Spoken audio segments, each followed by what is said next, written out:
No one's probably in here just yet. Give me a second while I get things set up. If you are joining and I just haven't seen you yet.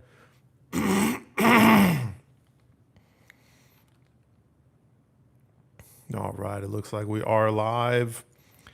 Give me a second to share this to the Discord. Let the people know what's happening. It usually takes about a minute for the first 5 people to jump in. So let me get some music going for myself. If it's too loud, let me know.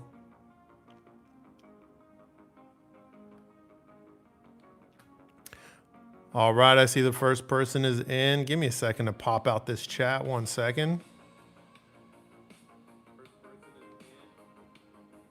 Swiper, you are #1 in the chat. Good afternoon to you too. Uncola 6028, morning, sir. Morning. Let me get this thing popped out so I could, better answer everyone's questions. For those of you that don't know, when we're like responding to all these questions, the easiest way to do it is there's a feature to pop out the chat and make it full screen. If you don't do that, just trying to do it in the little comments section, oh man, that's tough. That is going to be tough. So I don't do that. Those of you that are in here already, let me know how the levels are, with the, I got some synth wave playing in the background. That's more for me than for you guys. But if it's like so loud that it's disturbing, let me know.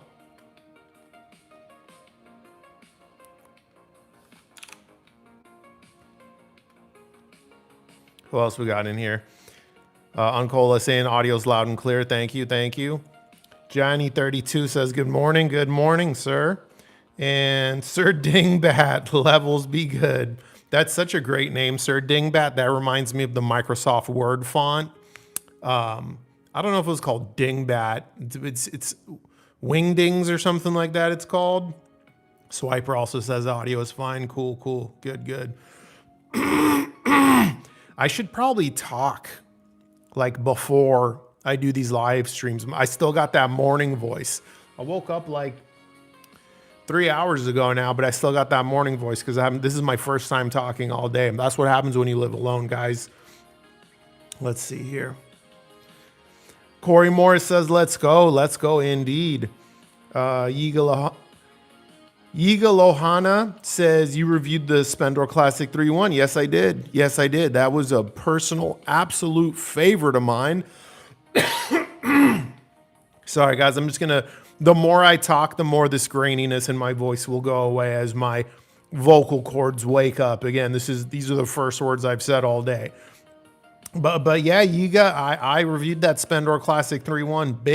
Big fan of that speaker. That's the sound I like. A little dark in the treble, very warm overall, warm in the mid-range, thick, juicy.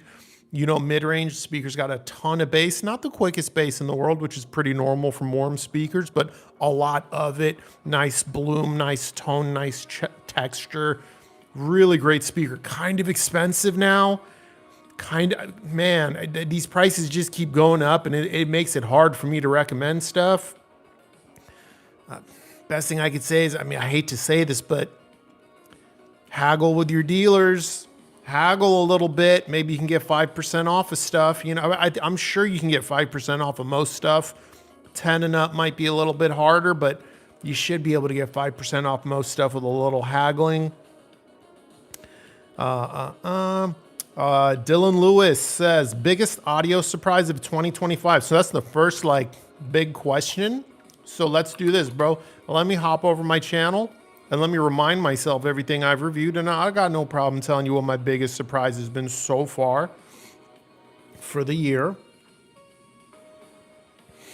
All right, I'm just going through them. There's the S850, of course, the Vincent amp. Let's keep scrolling.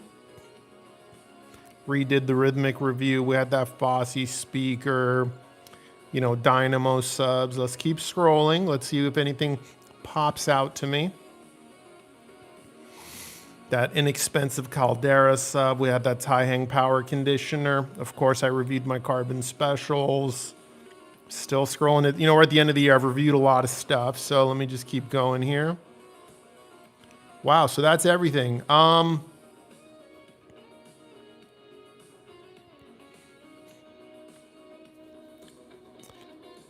Two things.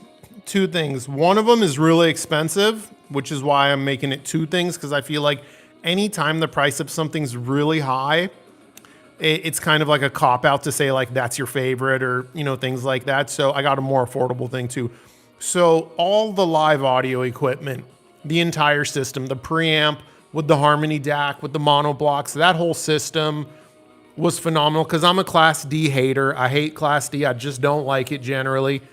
And that Class D, those GAN M mono blocks from Live, with their preamp, with their DAC, everything, it sounded like Class A to my ears. And that was the first time I had heard that.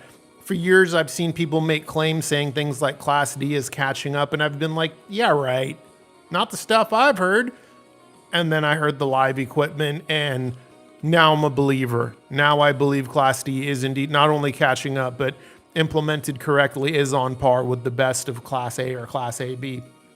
Now, the more inexpensive option is going to be the tie-hang power conditioner. Yeah, that really surprised me, primarily because, I've never been a denier of power conditioning and what it can do because I've talked to a lot of guys about it. But I have a new home. My home was built in 2017. It's a luxury community. I'm like a mile away from the power station. One of the world's best hospitals is 4 or 5 miles down the street. We have very stable power here.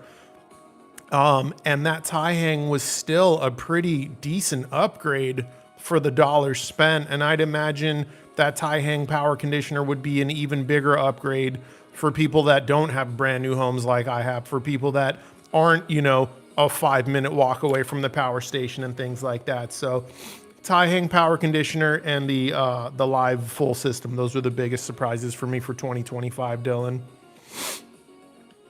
Yiga says, can you please advise me for the best matching integrated amplifier?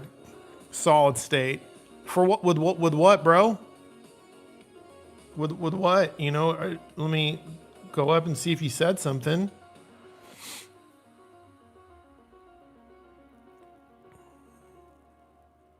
Are you talking about the Spendor Classic 3.1 Yiga? Anytime I have a really, really, really warm and tonally rich speaker, Yiga, I like to pair it with something more on the analytical side. That would be something like Kinky Studio, my preamp and mono blocks I have. They do make an integrated amp. The new Billy Mark III Hypex. Or if you want something like with a little bit more heritage, anything by Luxman should be a pretty darn good pairing for the Spendor Classic 3.1s. Anything that's neutral to more like detail focused, even erring on the analytical side, should be a great match for those Spendors, because if you pair them with an amp that's also very warm, something like the Vincent SV228 or the Wilson Tin R300 or the Unison Research Unico Primo, those are all really warm amps. You're going to be sacrificing a good amount of detail in the high end. You're going to be sacrificing some sparkle, and you may even close off your mid-range a little bit. That's what happens when the sound can get too warm. So yeah, Luxman, Kinky Studio, or that, Billy Hypex Mark III. I don't know what your budget is, but those are my general recommendations.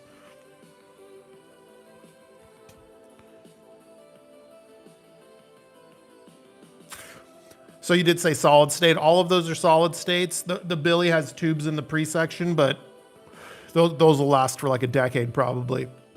Dick McCoy says, good morning, everyone. What's up, Dick?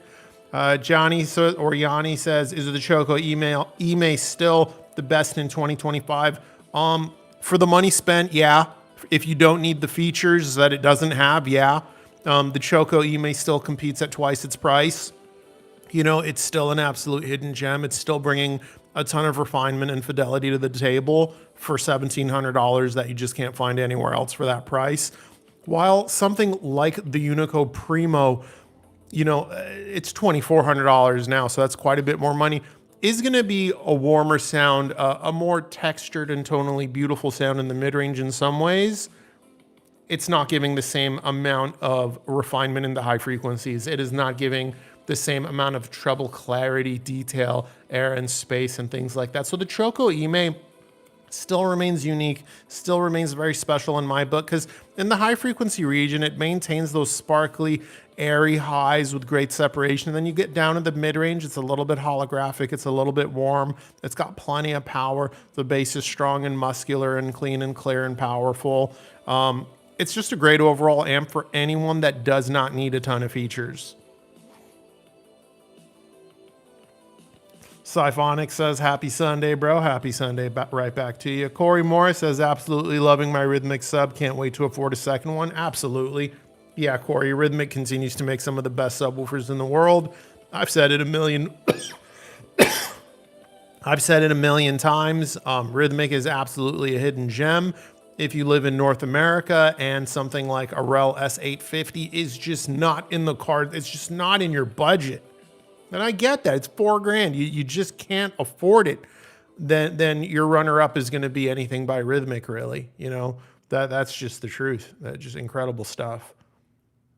And just to be clear, you know, at $4,000, the S850 can do some things, quite a few things that something like an F12 can't.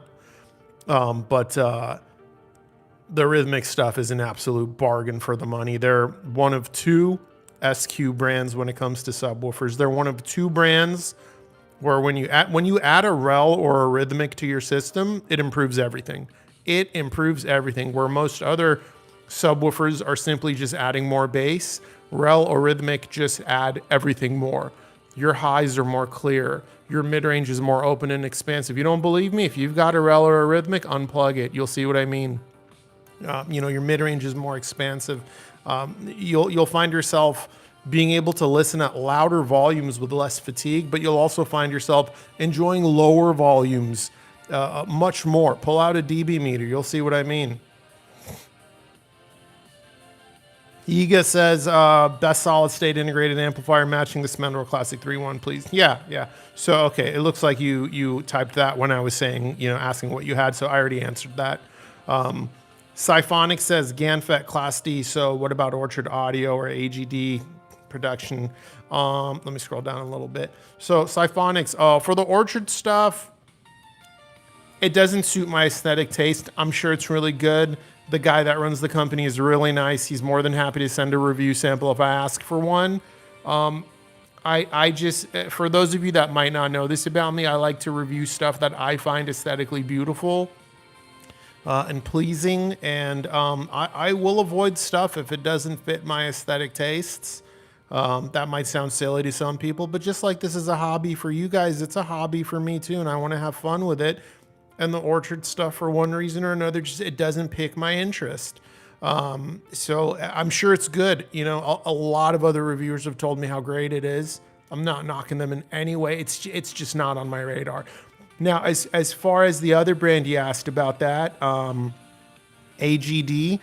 AGD is a little bit of a niche, small, bespoke company. They're a little bit more guarded with who they let review their products, and there are a lot of companies like that. AGD's represents themselves as a little more high end, and I'm not sure they would want someone like me reviewing their products. You guys got to realize, while I'm not a kid, I'm 42 years old. I don't look like I am on camera. Most of the people that watch my content think I'm like a 25 to 28-year-old kid trying to make a buck on YouTube, trying to make a profession out of this. Most people don't know I have my own career already, and this is all for free and for fun. You know, I film on an iPhone. My production quality is not very high, so it's understandable that, you know, some brands like AGD may not feel like I'm the best person to, you know, review or talk about their products, and that's okay.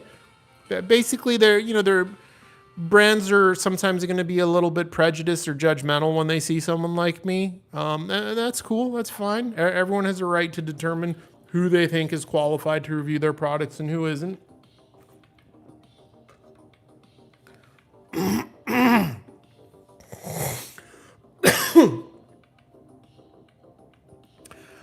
Craig BT1 says, I'm considering the MusiShare X30 that Tharma Bar reviewed. What's your opinion on Class A? Is it expensive to run? Thanks. It depends, bro. You know, some countries do have pretty high electricity costs. I don't know where you're located. You'd have to look that up yourself, you know. I've never heard the Musishare myself. I think that's a China Hi-Fi product. They tend to have decent stuff, so it's probably good, but I couldn't forecast the electrical cost, you know, per year to run that, but that shouldn't be too hard for you to calculate on your own, or, you know, using GPT or Grok or something like that. Siphonic says then there's the Purify module types. Not all Class D is the same. Much the same as anything else. Would be a nice chart to build where each characteristic sit. Yeah, I get you, Siphonics, but I don't know if it's that simple either. I'd imagine implementation is also a big factor, just like DAC chips. So it would probably be pretty hard to do something like that. All right, Yiga, yeah, it looks like I answered your question. Well, yeah, I hope that helps, my man. If your budget is something different than what I assumed it was, feel free to let me know and I'll try to give more recommendations, but those are my recommendations. Damn, I might have turned down my AC too much, guys. It's kind of cold up in here. Let's see if it turns off in a second. Sir Dingbat says, if for some strange reason, hypotheticals. Sometimes I love hypotheticals, sometimes I hate them. Let's see if this is one I like or hate. So Sir Dingbat says, if for some strange reason you had to start over again and buy a new setup, would you still go with the Kinky Studio pre-power and the Bucard S400 Mark II, or would you go with something different? Great question. Great question. Yeah, I think I'd go for the same thing. Yeah, I really like that setup a lot. Now, if I was going to spend a little bit more, I might go for the live preamp Harmony DAC and GAN monoblocks. I haven't checked the price recently, but I believe it's like $1,800 more. So go with that setup instead. I might do that if I'm willing to spend more money, but like same budget, 100% without a doubt. Kinky preamp monoblocks and S400 Mark IIs. And just to be clear, guys, I own a ton of other stuff. I own other amps. I own a ton of other speakers, a ton of other subwoofers. That's just what I consider my true system, because that is what I set up when I want to sit down, not in reviewer mode, and listen to something for my own personal joy and pleasure. It's the S400 Mark IIs with the Kinky gear and my Rhythmic FVX12. And if anyone's wondering how come it's not a Carbon Special, it's really simple. My room's just a little bit too small to run the Carbon Specials with bass heavy speakers. In my little room, if I run my Carbons, I have to use them with speakers that are very light on bass, like my Focal Aria 906s, my Zoom Methods, things like that.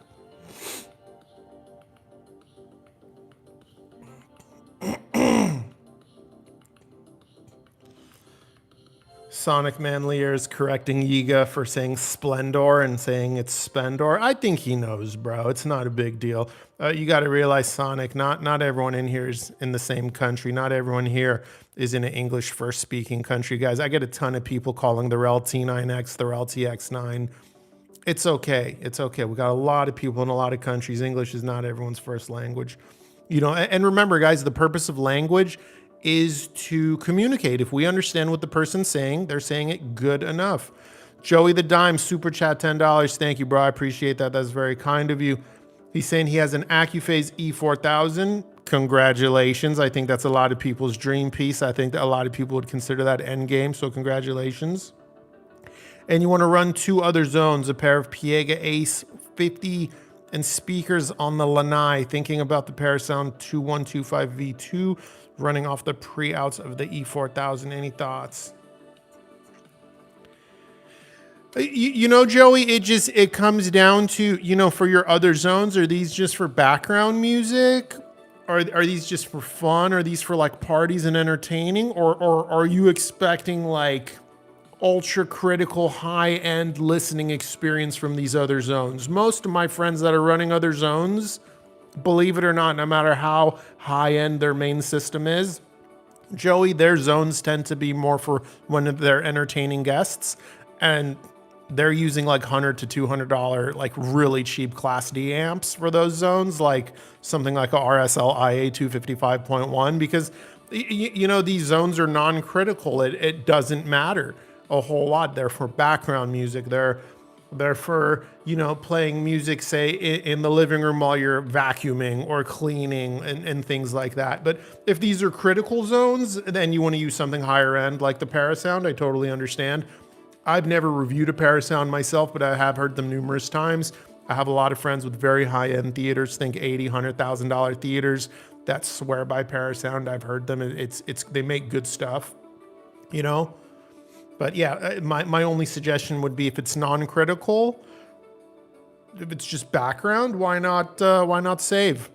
Yeah, mostly background music in the bedroom and outside. Yeah, Joey, I would give RSL a call and see what they have to say about using their IA 255.1 for something like that. They designed it to be able to do things like that. So yeah. And there's a ton of other options. That's just one. That's like the best sounding cheap one I've found. It's not going to match your AccuPhase, of course, but you know, with outside, you know, there's noise and like you just want clear and clean sound, and the RSL should do that. And I mean, worst case, it's not good enough. Okay, then you can upgrade to something more expensive, right? Yeah, and you know, if you own an E4000, you're not going to care about losing $110 trying an inexpensive option. All right, let me go back to where I left off here.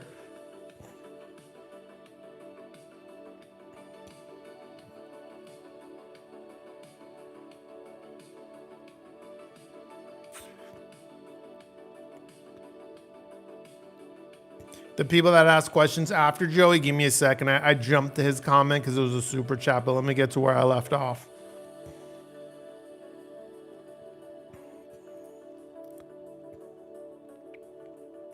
Svalbard, what's up, man? He says, what's up, Nemo? I think someone needs to come out with a sub called The Dom. JL Audio has the Dominion range, or Garmin, maybe we should call them now. You can shorten that to Dom, I suppose, you know? Oh my God, I get your joke. You dirty dog. You dirty. It took me a second. And I think we've seen the same meme. There's a meme out there that says the word subwoofer denotes that there is an existence somewhere of a Dom woofer. That's a little kink joke. You dirty dog. That's funny. Joan Frederick, what's up? Always happy to see you comment. Maxilotto, hi, I'm watching you from France. I've been to France, by the way. Great country. Very, very polite people, too, by the way. I was told, before going to France, I was told everyone was rude. I got there. These were the most polite people I've ever met. Maxilotto wants to know, did I test the REL S550 and is it as good as the S850? I only have the S850 in for review currently. REL is going to be sending me an S550 pretty soon here, so I can review that. I haven't experienced one yet, but based on my experience with the S510, yeah, it's probably as good and just smaller. So it's probably not going to play as loud. It's probably not going to extend quite as low. And its sense of scale is not going to be quite as large. So the only differences I'd imagine we would see are the natural inherent differences we see when we go down in size. And that is completely normal. But I fully expect it to have all the other remarkable capabilities. I expect it to come from an ink black background. I expect it to have incredible handling of delicate passages, incredible note-to-note distinction, and world-class transient response. That's what I expect out of the S550. Because you got to remember, Max, the S550 and the S850, it's not about which one you want. It's about which one's right for your room size and your speakers. So if you loved what I had to say about the 850 and you think the 550 might be a better fit for you, just go ahead and email REL. Tell them what speakers you're using. Tell them your room dimensions. Tell them it's for theater or if it's for music or a mix, and ask for their guidance on which one is going to be a better fit. And also let them know if you're going to be getting one or two, right? because the different sizes really are primarily for different room sizes.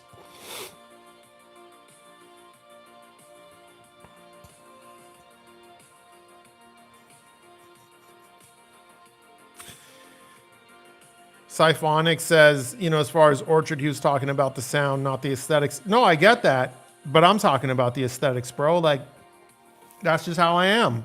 Like, this is a hobby for me too. And I review stuff that I'm curious about.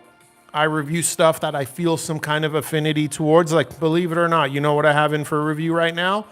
Fosse subwoofer. And you guys know I don't care about cheap shit. I don't care about cheap subwoofers. Why did I accept that review sample? Because I was curious.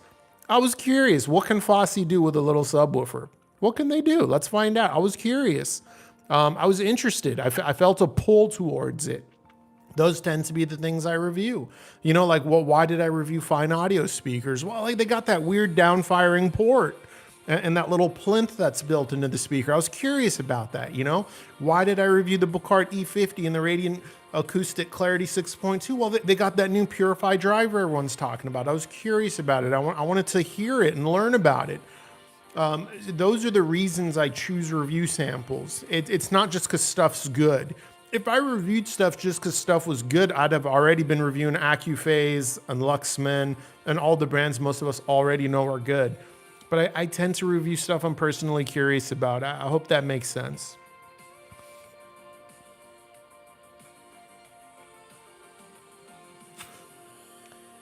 SC, you want to know how I read your screen name in my brain? I read it like SC to God. That's how I read it, like it's being yelled. I don't know why I read it like that in my brain, but I do. Maybe because it reminds me of like swear to God, like that. So you're saying, what do you think about the KEF R3 paired with dual HT12 1003 Mark IIs?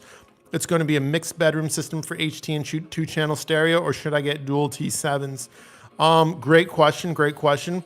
Since it's a mixed system, I would say go for the dual 1003 Mark IIs. 1003 Mark IIs have way more extension than the T7X's 8 inches can do.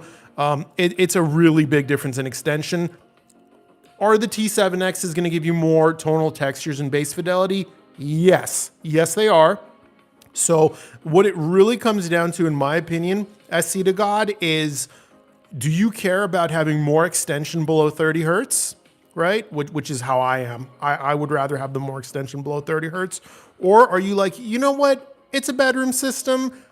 I don't need room rumble effects to be anything. I don't mind even really not having a lot of them. I'd rather have those tonal textures, then maybe you will prefer the T7X pair. But I think most people doing a mixed system want some room rumble effects, and 8-inch subs are just going to have a really hard time doing that. 1003 Mark II pair would be my recommendation. Either one is a good tonal match for the R3 meta. Siphonics is saying, yeah, it's hard to plot. He's talking about the Class D and how, implementation is a factor as well. Yeah. I wish this hobby was that simple, bro. I really do. It would help a lot of people get into it a lot easier.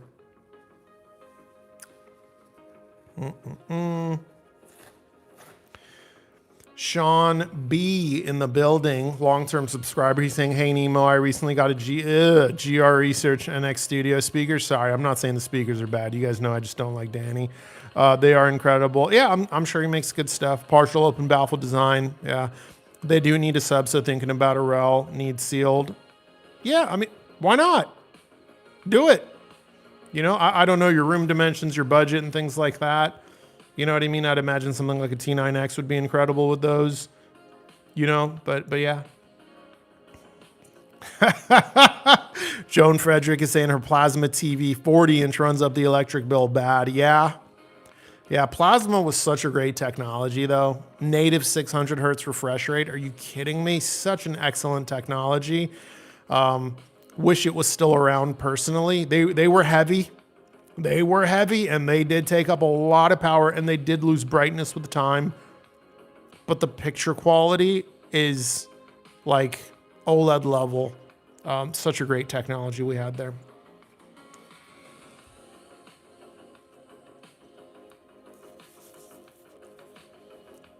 Switching out the lip pillow. Give me a second here.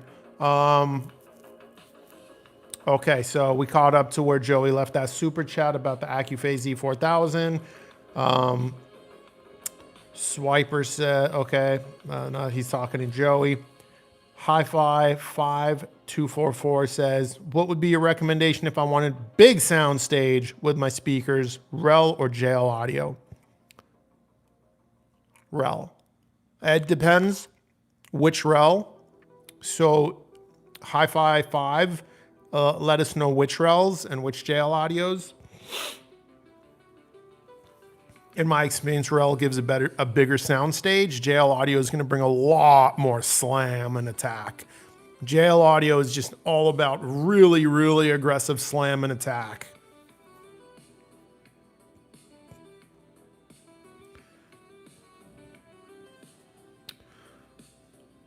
Kunzru says, hey Nemo, fan from India. What's up, Indian brother? What is up? He says, have you ever had gear reveal its true potential much later in your relationship ownership of it? I finally have my sub dialed in perfect 3 whole years into owning it. Yes, but not that deep into owning the product. As a reviewer, you know, you got to remember, I was an audiophile before being a reviewer. So I've had experiences like that. At this point, I've experienced so much gear. I'm so familiar with my room. The latest might be around the 30-day mark, which is why I tend to hold review samples for about 60 days before making a review, because it's not uncommon for products to reveal themselves, or maybe it's just my brain, you know, clicking and things and me understanding better happening around the 30-day mark. That's definitely a thing for me. And that's why sometimes I don't understand the guys that they get something in for review. I mean, you guys don't know it. I know it because I know the manufacturers and when they got their sample, but there's guys that review stuff within 3 to 5 days of it landing, you know what I mean? And I don't know how you could do that, but maybe they have a skill I don't have. Maybe, you know what I mean? That is possible. That is possible, but I can't. I need about 30 days with a product personally.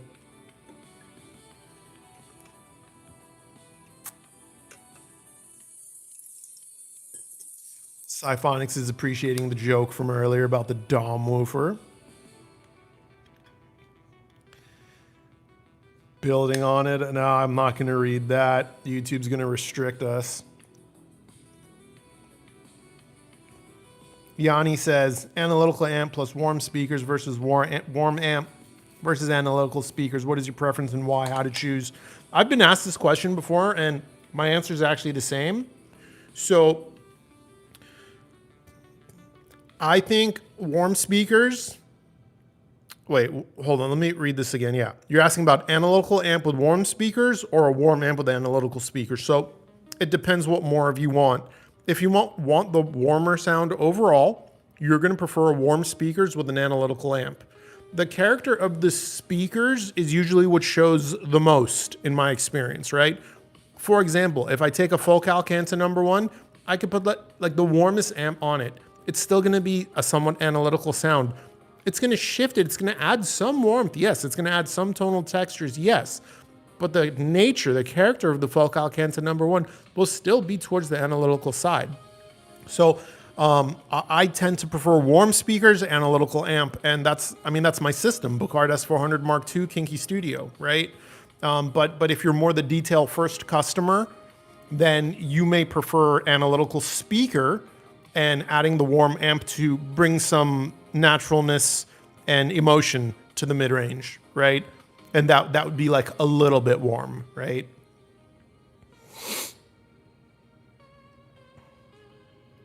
Sonic Mainliner says, is that about the video game Sonic? I'm curious about that. Sonic Mainliner. Oh, he's talking to Svalbard. How do I say this name? I think it's in another language. Bulentelibus. That's got to be typed it from another language. Hi Nemo, Kef R3 Meta, Vincent SV228, or S400 Mark II Billy Hypex. Which one you choose?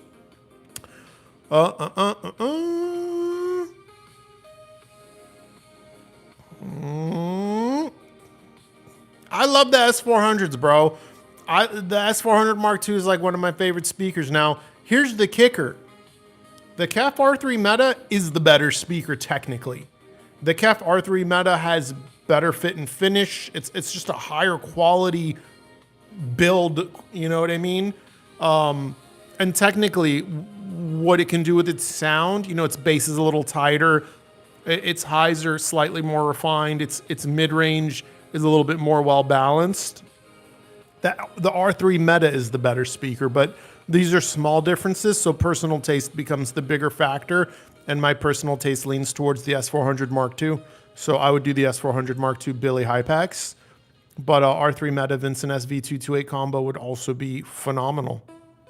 These are, you know, those are both fantastic options.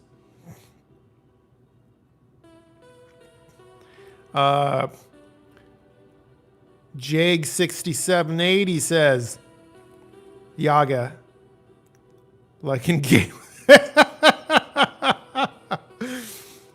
Yaga6780 says, can you say if smaller drivers in a subwoofer are better in any way compared to bigger ones? And then he goes on to say his name is pronounced Yage, like in gay, without the Y. So Yaye? I don't know, but he's saying he's also not gay. I didn't think you were, bro. I didn't think you were, for what it's worth, you know? I don't even think about that, but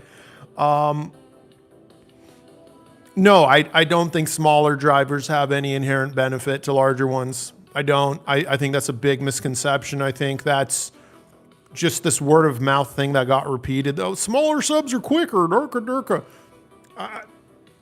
Are they? Are they? They can't get as low. They can't get as loud. They tend to sound strained and forceful if you push them too hard. So the correct way to do a small subwoofer with like an 8-inch driver is to not force it to get low, like the REL T5X or T7X. That's the right way to do it. And as a result, you can have a beautiful sound. But you try to run 500 watts RMS or more out of an 8-inch, and you got to beef up that suspension, that voice coil, and that cone so much, it's going to weigh as much as a 12-inch or more. So any weight benefit it had is out the window. You're going to have to make it so that it can have a lot of X max. So well, all that speed is gone now, right? It's moving so much peak to peak. There's a time element to that. So no, I don't think smaller subs have any inherent benefit. I think that's a big lie the old guys told 30 years ago. And no disrespect to the older guys, of course, they were young when they thought that.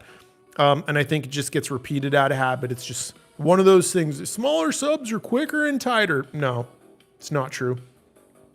Can they be? Yeah. A bigger sub can be quicker and tighter than a small sub too, though.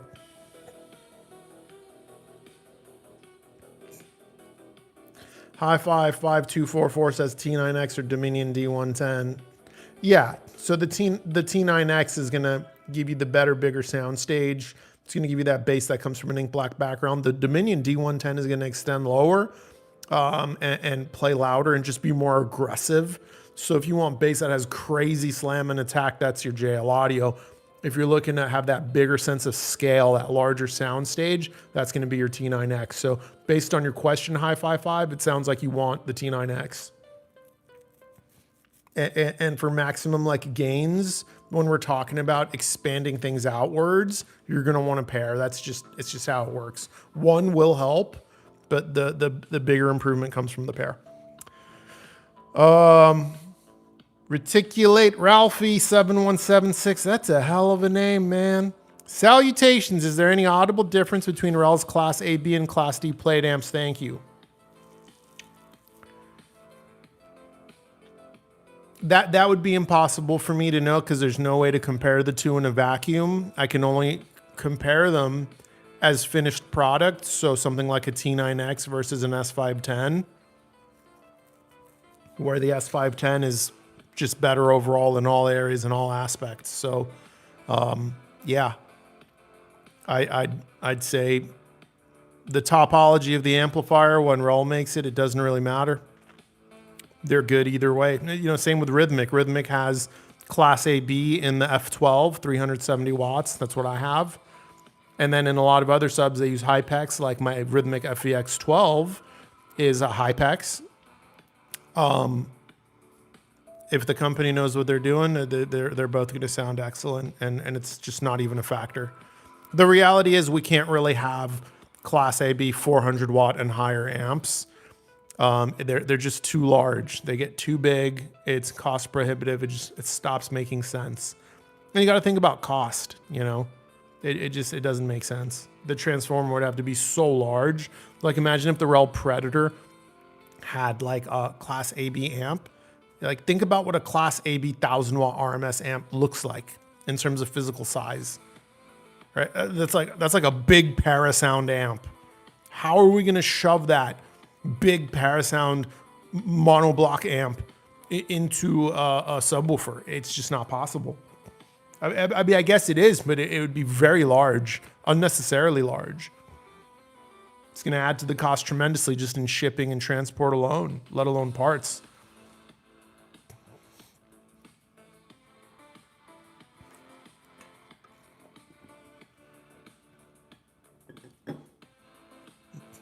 Christo says, I know that you prefer not to review bookshelf speakers. That's not true. Do you mean towers, bro? I prefer to review bookshelf speakers. You're asking if there's any chance, or maybe you meant to say powered. I don't know. So you're asking if there's any chance I'll review the Totem Tribe speakers or the Kinplay 2 due to their small size, even if they are small. Yeah, it's funny. I just emailed Totem a couple days ago asking for a review sample. Let me see what the Kinplay 2 is.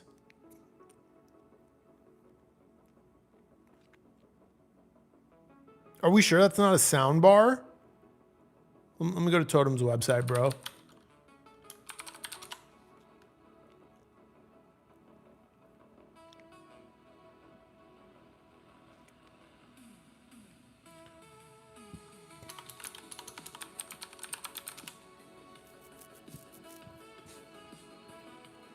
Okay, Totem Acoustics Canada. Let's click on bookshelf. So I see the Kin 1. I don't see the Kin 2.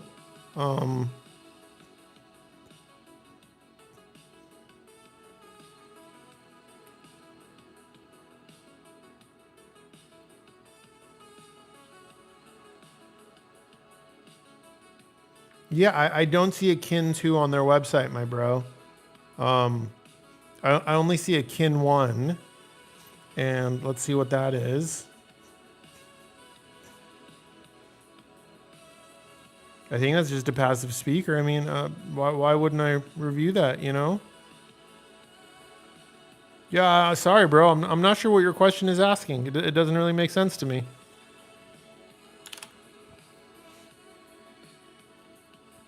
SC to God says, I used to have trouble with bass in my room. I felt as if there was zero bass no matter how much tinkering I did. Sounds like a phase issue. Craziest thing ever fixed the problem. I turned the sub 3 dB lower than the mains. Okay, so your frequency might have been too high, and then your your output was too high, and you were having a phase issue is what was happening. That's a thing that can definitely happen. Wherever you are, if you create a phase issue, sometimes turning down the frequency, turning down the gain can fix it. Sometimes rotating the sub just a little bit in or out can make a difference, or adjusting the phase itself. But yeah, that doesn't surprise me. I've had subs where there was no bass. I had 5 degrees of phase. 5 degrees is nothing, and it's a massive difference. Because when you're out of phase, you can have like crazy cancellations. There's also port behavior of the speakers that plays a role. If a speaker has like fucked up port behavior, it can be really hard to integrate a sub, man. Like my Focal Canton number ones, I don't know what it was about their port behavior, and it's not just expensive. I had cheap speakers do it too, like the ELAC 6.2s, the debuts or whatever, or 5.2s. They were like $180. Those did it too. just some speakers have a weird port behavior and it makes it hard to integrate a sub. You got to do weird stuff.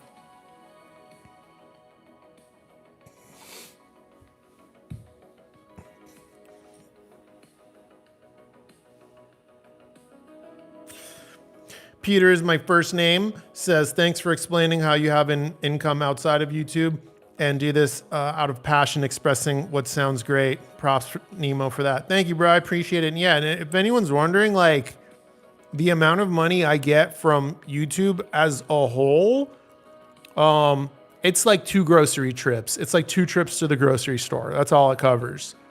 Or maybe, 2 weeks of putting gas in my car. Does that make sense? Like it's not a lot. It's like, it's not a lot at all. It's just the ad revenue. That's all I have. I don't use affiliate links. I don't charge fees.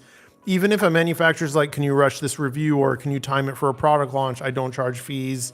The only time I mention fees to a manufacturer is if they try to press me for a contract or for me to sign paperwork.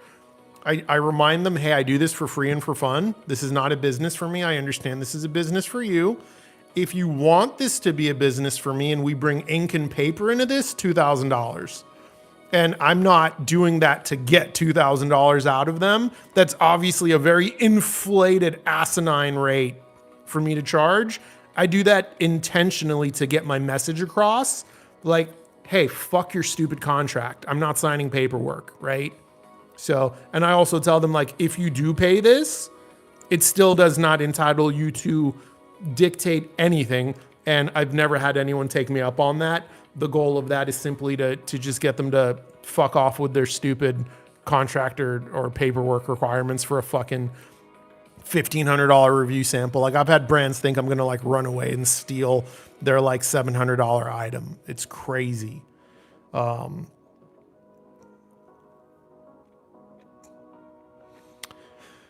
Bill Bloomfield, 4972 says, hey, Nemo, have you heard the Zoo DW6 in person? If so, thoughts on them? By the way, thanks for doing what you do here. Yeah, thank you, Bill. No, I haven't. I am a fan of the Zoo sound.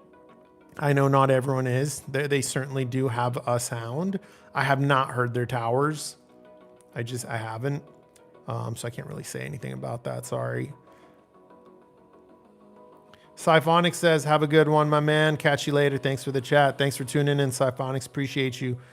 I'm just going to call you Gage, bro. It's just easier for me to read your name like that. He says he learned something. Thanks. Yeah, no problem, bro. Kunzru says, wanted to add a lot of gurus and self-styled audiophile experts on YouTube will tell you what settings and crossover levels, etc. you're supposed to like, when in fact, only your ears and room type matter. 100% true. You are 100% correct, Kunzru. Anyone telling you to set your crossover here and your gain there is a fucking idiot. Just idiot. Absolute idiot. It doesn't work that way. It does. Now, it's okay if someone recommends, like, say someone's having a hard time and they're like, Nemo, please, I know your room's different than mine. I know I'm not even using the same sub as you. I know we have different speakers. Like, this is so hard for me. Like, please give me a starting point. That's different. There's nothing wrong with giving someone a starting point just to get them started, and sometimes I get that question and I'll recommend, like, okay, set your crossover to like 50 hertz, set your gain to like 25%, if it's a rotary knob. If it's a digital, like app-based sub, set it to +4, and then try phase in 0, 90, and 180 and see which one you like better and has more output. And that gets people like started on their journey of discovering what settings work in their own room. But to just blanketly be like, your subwoofer should be crossed over at 80 hertz in every room with every speaker, no matter what you're doing, is idiotic. First of all, 80 hertz is such a high crossover point, and that comes from the era of using little satellite speakers with 4-inch drivers in them in those home theater in a box setups. Why are we doing that in high-end audio now, today? Most subs I've ever set up in any room generally sound best well below 50 hertz. Have I set up subwoofers in a room that sound good at 60? Of course. But it's not that common.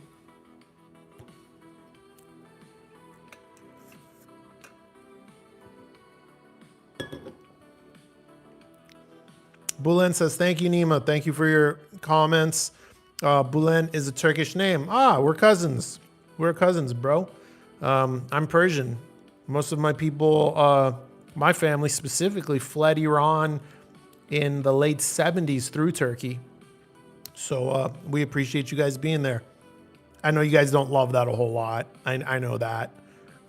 Turkey is not a fan of the Iranians going through their country to leave and such, but it is what it is. Well, maybe not the people. I know the government has a problem with it. Like the Iranian immigrants, I mean, they're like kind of illegal immigrants over there at that point. They're not allowed to work and stuff like that, and they can get in a lot of trouble. They're just supposed to like go through and leave as quickly as possible. Ace of Spades, IMO, which is, in my opinion, for anyone that doesn't know, the small, quicker, tighter sub myth came from car audio where most people were running 15s or 18s. I could see that. I mean, yeah, I mean, once you get into 15s, you got so much like moving mass. Like, yeah, like a 12 is going to sound quicker. You know what I mean? But that doesn't mean a 8's going to sound quicker than a 12 all the time too, right? But yeah, I could see that, Ace.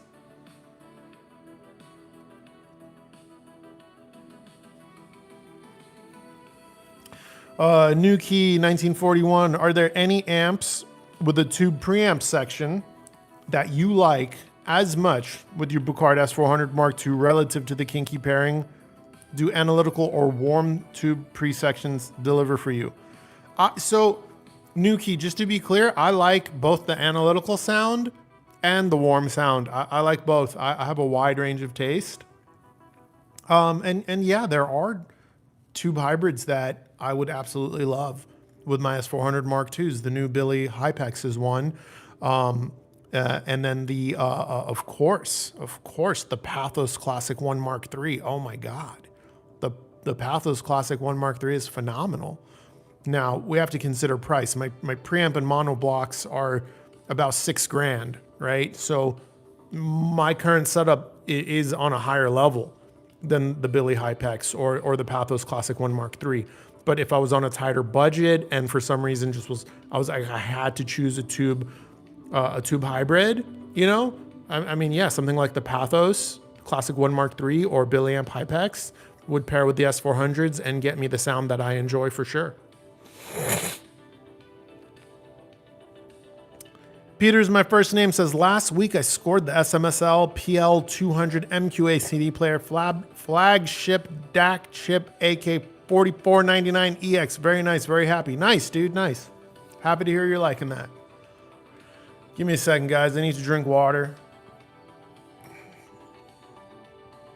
Daylight savings kind of is making me feel weird.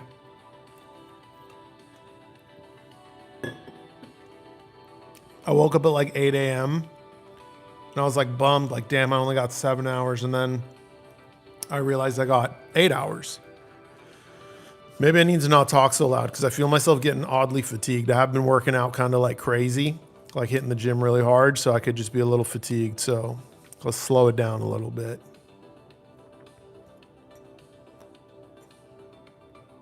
Yo, this is crazy. This dude's name is Nemo168, and my name's Nemo. He says, hi, Nemo, with the Billy Mark III parallel with the Totem Bison. I'm thinking about it. Yes and no. It depends what sound you want. The Billy Mark III is refined enough. The Totem Bison is an energetic speaker. It's got a lot of sparkly highs and a lot of air and expansiveness, but it is on the forward side of neutral. We would call that a bright speaker. If you want to double down on that sound a little bit, because pairing bright with neutral, right, it is somewhat close to doubling down. It's not the same doubling down as pairing like analytical with bright, but some may call the Billy Amp Mark III Hypex a little analytical. If you're the detail first customer, yes, it'll be a good pairing. If you're not the detail first customer and instead you want to improve your tonality, your textures, your naturalness and organics and things like that, then you're going to want something like the Vincent SV228 instead, which I think would be what I would do, because while I like that detailed sound, Anytime I have a speaker that is detailed, like the Totem Bison, like the Focal Aria 906 or Focal Canta number 1, or like my Platimons by Monacoustics, I don't want more. I don't want more. Generally, I like to pair those types of speakers with something that's going to add a little tonal richness, a little flavor, a little bit of warmth.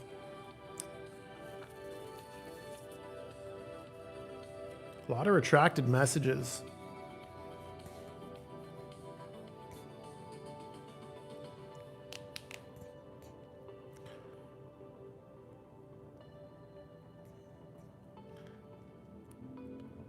Krydo, I don't review towers for the most part. He's asking if I would review the Totem Tribe passive tower.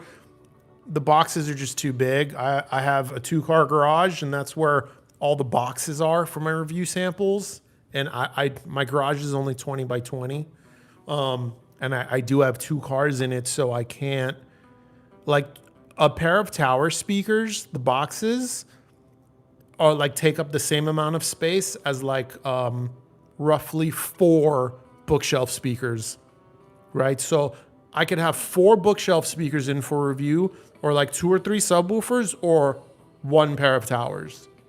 So it makes reviewing towers something that I'm just not super interested in, if that makes sense.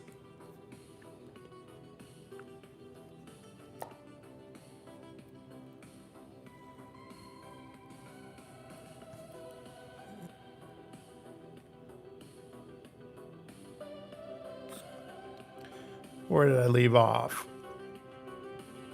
High55 says, is there a big difference between the T5X and the T9X? Yeah, there is. I've moved to a bigger place, and the T5X is almost non-existent. The room that I have my equipment now is 4.4 meters by 5.8 meters length. Guys, if you could do me a favor, I understand there are different units of measure, but because this is live, it would be a lot easier for me if you would just convert everything to imperial when you provide this kind of information, so I don't have to look up the unit conversions. This one, I'm just going to roughly multiply it by 3. You know, so you've got like a, what is it, 3, roughly like 14 feet by 18 feet. Yeah. So High-Fi-5, your room also just might not love downfiring subs. That's the thing. Some rooms don't love downfiring subs, my bro. But yeah, there's a big difference going up to the T9X. Absolutely big difference, yes. Like without a doubt. That's a pretty considerable upgrade. You know, you're getting more than double the power and more than double the size, believe it or not. 2 8-inch subs. A lot of people don't know this. A lot of people think 2 8-inch subs is bigger than 1 10-inch. Actually, it slightly is. Dual 8s, just to give you an idea, is roughly equivalent to a single 11-inch, if such a thing existed. Right? So a 10-inch is considerably larger. It's a lot more than just 2 inches larger than an 8-inch, because those 2 inches are on the outer edges of the circle. It's considerably more surface area. So yeah, if it's in the cards to upgrade to a T9X, absolutely do it. You're going to notice a sound that, believe it or not, is a little bit quicker. You're going to notice more tonal textures, better handling of delicate passages, much more extension, a fuller and more confident sound. Just better note-to-note distinction. It's a big upgrade. Yeah, do it. Sean says, thoughts on OB subs. Do they have to be so huge? Yeah, they do have to be so huge. They do, because they don't have any extension otherwise, and they still don't have extension even when they're huge. So these esoteric designs, these niche designs that are not very common, like rotary, like folded horn, like open baffle, like bandpass, they're niche for a reason. They have a lot of inherent downsides. And the inherent downsides to OB is you get killer mid-bass articulation at the expense of everything else. So my thoughts on them are, unless the type of music you listen to has a very prominent mid-bass region, and that's an area of sound that really satisfies you a lot, then yeah, maybe OB will be for you. But, and just so everyone knows, OB means open baffle.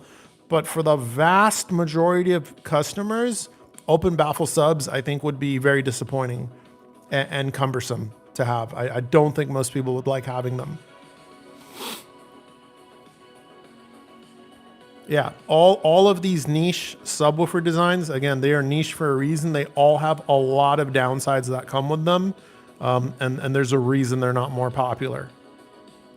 Most of them tend to be great at like one thing, and then almost bad at everything else.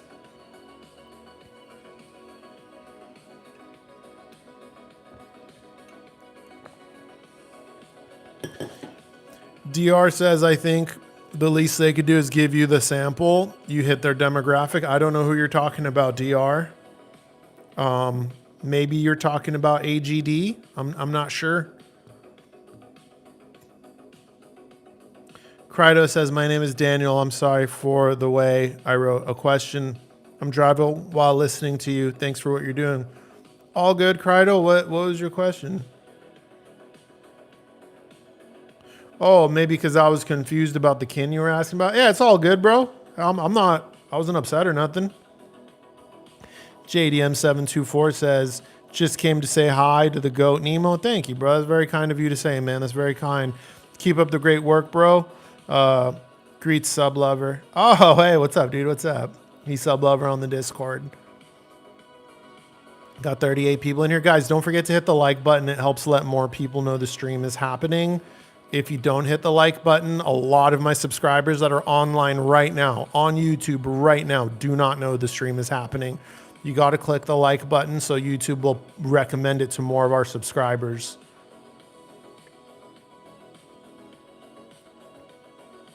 Sammy Deb says, hi, Nemo. I'm into tube amplifiers lately. What do you think I will like the sound, or do you think I will like the sound of the Zoo DWX?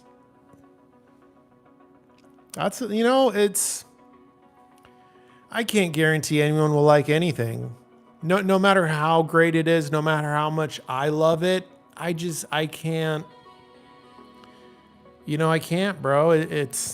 I mean, the Zoo DWX is a great speaker for tube amps. It's easy to drive. It's got a good sensitivity to it. It is a 12 ohm, so you got to make sure, like I know if you order something like a Brunoco Terra, you can specify 12 ohm taps and they'll make it with 12 ohm taps for you. Can't promise you'll like it. I'd like it with a good high quality tube amp. High 55 says thanks. No problem, man. No problem. Matt Wright. What's up, Matt? He says, what's up, Nemo? SC to God says, thank you for the content. Much love. No problem, man. No problem. Oh, damn. You guys came through. I asked you guys to hit the like button, and 15 of you guys hit the like button. Thank you. I appreciate that. Krydo wants to know what subwoofer I'd recommend for low frequency music like cello or contrabass. So I'm happy to help people like pick stuff, but when it gets a little complex, don't forget I have a free Discord, so that could be really helpful with that. But, since we're talking about low frequencies, your room size is a factor, right? Like if your room's not too big, something like a REL 1205 could be great. Something like a Rhythmic F12 could be great. But if your room's big, you might need a pair of Rhythmic F18s. You might need a pair of Predator 1510s. It's hard to recommend a sub that'll have phenomenal deep bass reach without knowing the room size, because a sub that is capable of deep bass reach in a large room could sound anemic, right? Because low frequency information takes up a lot of power. You know what I mean? If you're cranking around at 20, 25 hertz, that plate amp is most likely giving the driver almost everything it has. It'll run out of steam quickly. So yeah, Krydo, let me know how big your room is in imperial units if you can. Rough conversion is just multiply, so multiply or divide I can't. You just, yeah, just convert it for me, man. Who's playing hearts with you? Maybe it's me. Who knows? I could do it too. That's funny. I didn't even realize I could do it on my own stream. I could just give myself hearts and happy faces. That's hilarious. I never noticed that was there. I've noticed it on other people's streams, but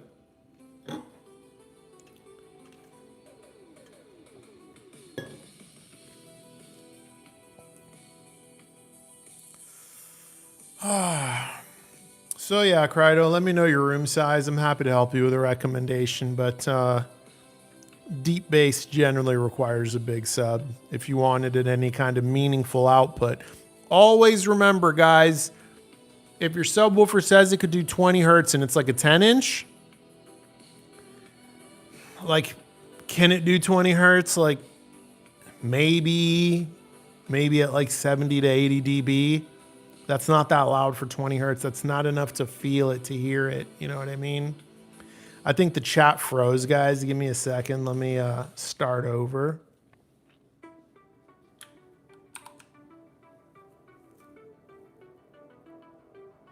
No, just no one's asking questions. That's all good. Oh, SC to God just asked a question. Any Dream speaker you want to review?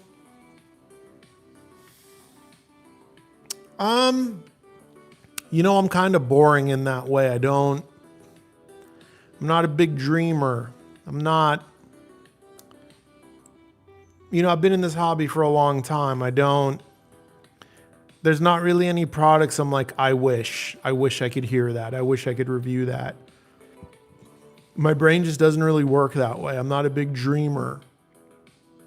I grew up very poor, and I already have so much more than I ever thought I could have, if that makes sense. You know, I never thought I'd have a nice car. I never thought I could afford a new car when I was younger. My first 7 cars were like $2,500 shit boxes, you know? So I'm already living my dream, if that makes sense. Being able to just easily afford a $2,000 speakers, that's already like such a blessing, you know? And I already have more expensive stuff like the Monacoustics Platinum. I wouldn't say wow, that's a big room, Krydo. Dual rhythmic F18s, bro. Straight up. Yeah. Dual rhythmic F18s. Hopefully that's enough.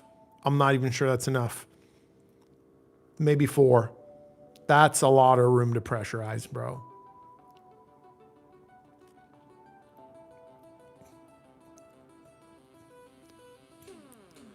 Sammy Deb, but yeah, SC to God. To answer your question, my dreams have already like mostly come true. Like, dude, my sound system is like $30,000 or $40,000. That's crazy. That's like so crazy already that I have that, you know? Like, I'm already living my dream, you know? Like, my Kinky Studio preamp and power amps are like $6,000. My Rel Carbon Specials are like $9,000. My S400s are like $2,500. My Platinums are like $7,000 or $8,000. I can't remember. My DAC setup is like $2,000. My streamer setup is like $1,000. Like cables, all that crap. Like we got a lot of money in there already. You know, it's crazy. So Krydo, yeah, bro, that's a big room, bro. That's like a 6-pack of Rel Predator 1510 room. That's a pair of Rhythmic F18 room. I don't know what your budget is, but F18s is maybe where you want to look, or like 4 E15 HP2s, like 2 double stacks. Yeah, that's a crazy room, bro. Yeah. Sammy Deb says, do you mean I can't use the DWX with 8 ohm or 4 ohm taps? Maybe, maybe not. You got to ask the amp company that, or ask Zoo directly, you know? That's something I never really understood, because any time I've asked someone, they're always like, just try it. Like, because I've had like 6 ohm speakers, and I ask like the tube amp company, like, should I use the 8 ohm or 4 ohm taps? They're like, try both. So, I mean, you should be able to use the DWX on 8-ohm taps. Like, it'll produce sound, but there are tube amp companies that'll make their tube amp with custom taps. So there's that too. Kratos says, my wife needs space to dance. LOL. That's a beautiful thing. That's a beautiful thing, man.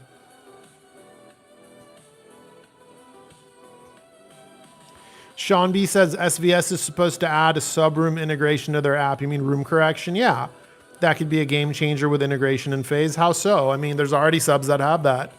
The Bucart Sub 10 already has that. The entire Martin Logan range of subwoofers has it. The entire Paradigm range of subwoofers has it.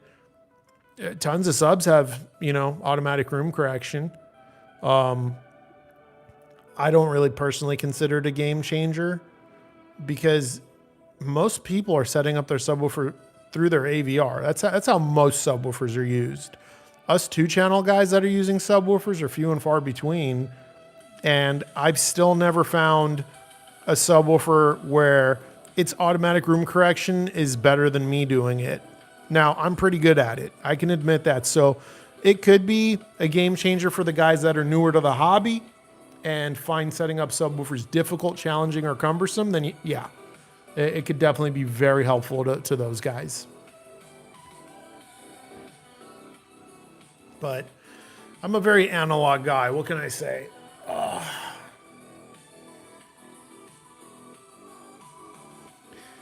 Sorry, guys. Gotta get in a little stretch here. You know what I'm saying? Look, I got a little Pikachu tattoo. It's a terrible tattoo, but that's Pikachu. You know? Why do I have a Pikachu tattoo? Because I was in Texas with my friends and everyone got a stupid tattoo, and that's my stupid tattoo. Wish I never got it. It's the only one I have. Why did I choose Pikachu? If you ever watched Pokemon, he always gets up. He's not the strongest Pokemon by any means, but he always gets up. He's always down for his homies. Peter's my first name says it's awesome to recognize our blessings. When I get into a funk for a remedy, I just think about what's good and it pulls me out of the lows. Yeah. Gratitude is an answer to a lot of problems people experience. A lot of problems can be fixed with a little bit of gratitude. You know, I don't care how bad your day is. There's a diabetic right now sitting in the hospital and they're telling him they got to chop off his feet. Right now that's happening to someone. You know what I mean? No matter, maybe you're older, maybe you got some health problems. There's someone that's got it worse. You got poor eyesight. There's someone that doesn't have eyesight. You wish you had more money. There's someone who wishes they had enough money to eat, you know? Almost anyone in this hobby is blessed because if you have enough dollars to have a hi-fi system, even a budget one, even a $500 one, that means you had an extra $500 laying around, and some people just don't have that. I could tell you right now, growing up, my mom didn't have an extra $200 laying around. One time she asked me if we could get rid of call waiting on the landline to save money. It was like $4 a month. But that was a big deal. You know what I mean?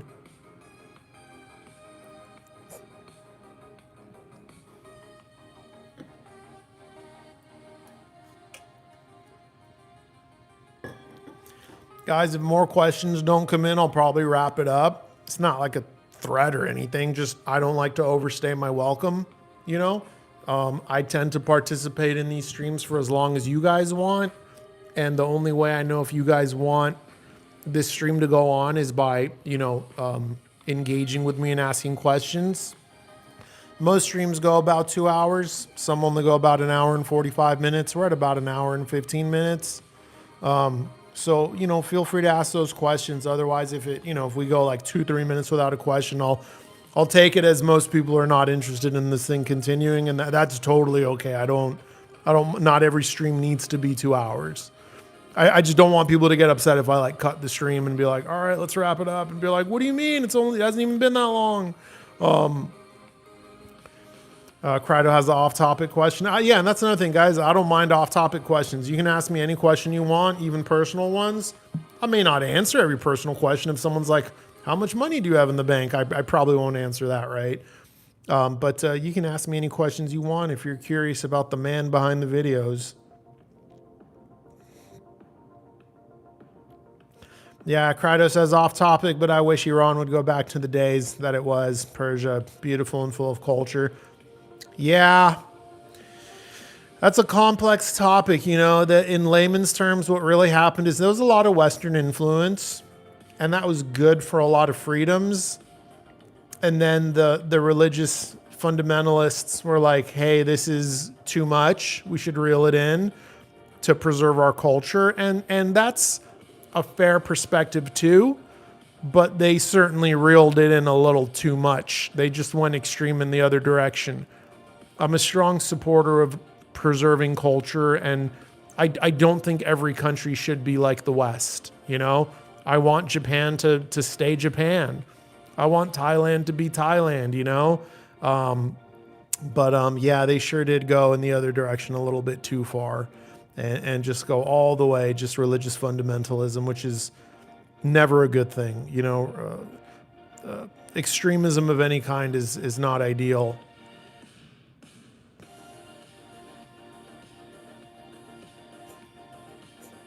SC to God says 100% agree, been blessed. Have owned 72 pairs of speakers throughout my hi-fi journey. That's a ton, SC. Going to play some SC2 top ranked. Player, have a good day, bro. Thanks for the entertainment. Yeah, of course, dude. Enjoy the game. I haven't found a game I could play for a while now.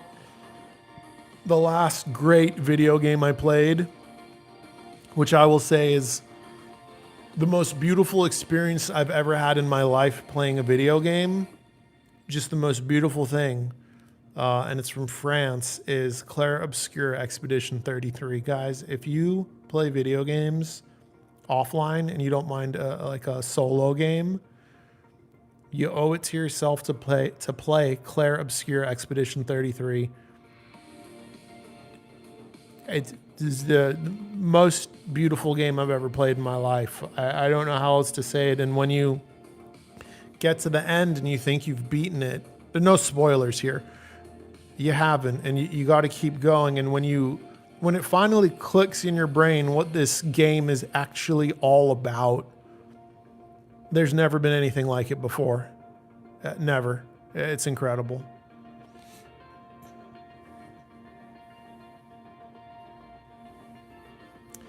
All right, back to comments.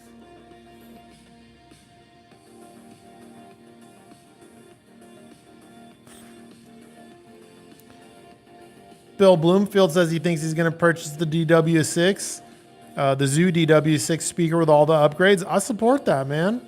I support that. You guys know I like Zoo speakers. You know, they're not for everyone, but I like them.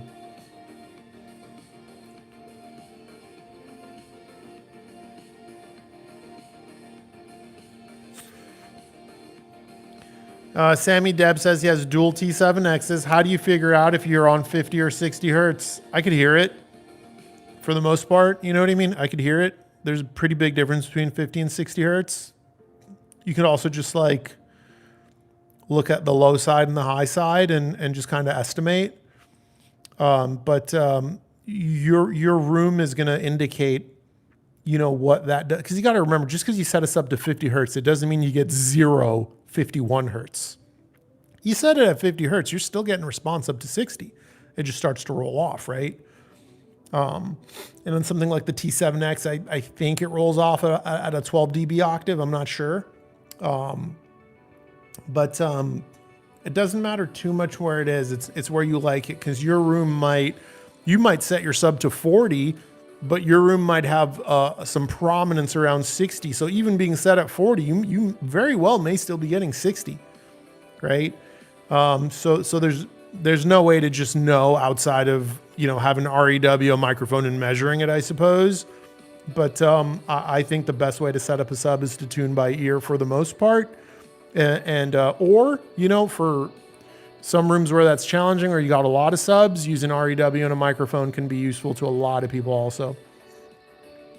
Swiper says game of the year, hands down, 100%. Yeah, 100 freaking percent. Sammy's asking how many clicks. Yeah, it's just not that simple. Rel might be able to give you a better answer on that than I can. Pat Frederick, off topic. Your knuckles concerns me. What's wrong with my knuckles? What's wrong with them? They're normal. What's wrong with my knuckles? Is there something wrong with them? Why do my knuckles concern you? Is there something wrong with them? I think I have very beautiful knuckles.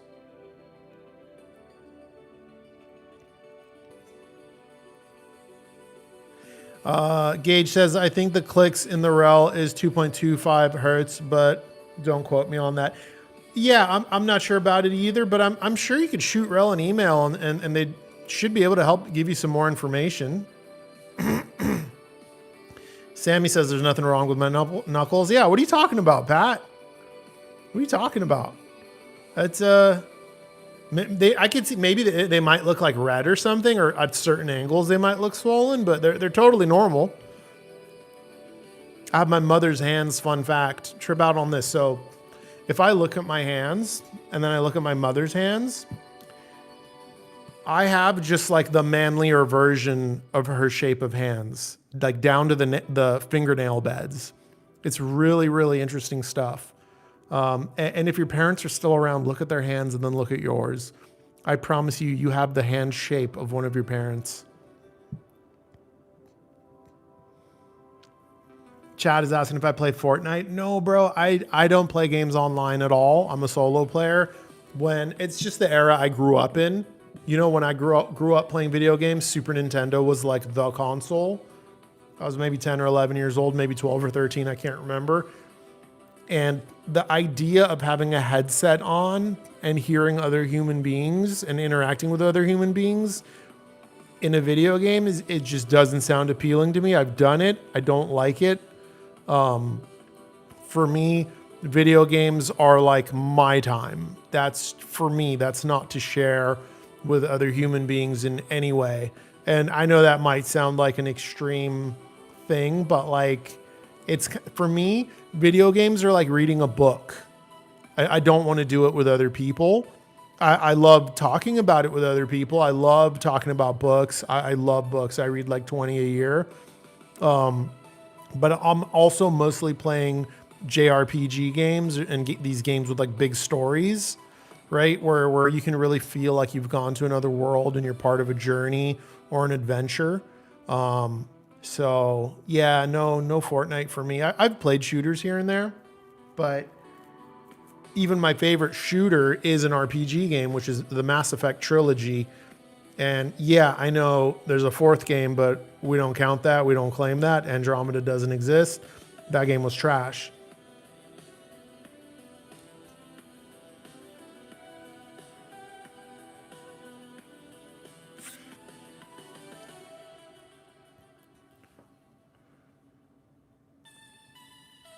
Oh, I cracked them. Okay, I get that, Pat. Yeah, I do that sometimes.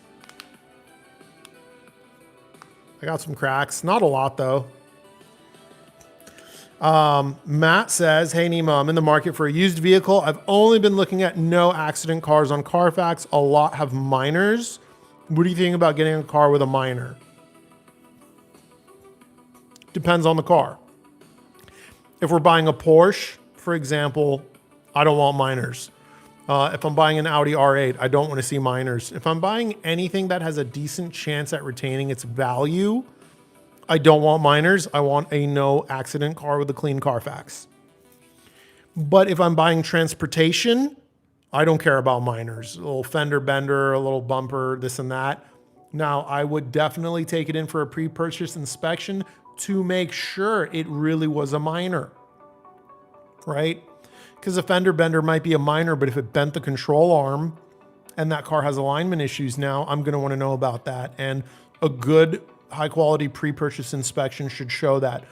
Or if it was in a little bit of a front end collision and that bumper reinforcement bar was crushed in a little bit, but not replaced, well, it's compromised now. That's not a minor anymore because it wasn't fixed, right? Another tip is if it's a rear end collision, pull up that carpet in the trunk.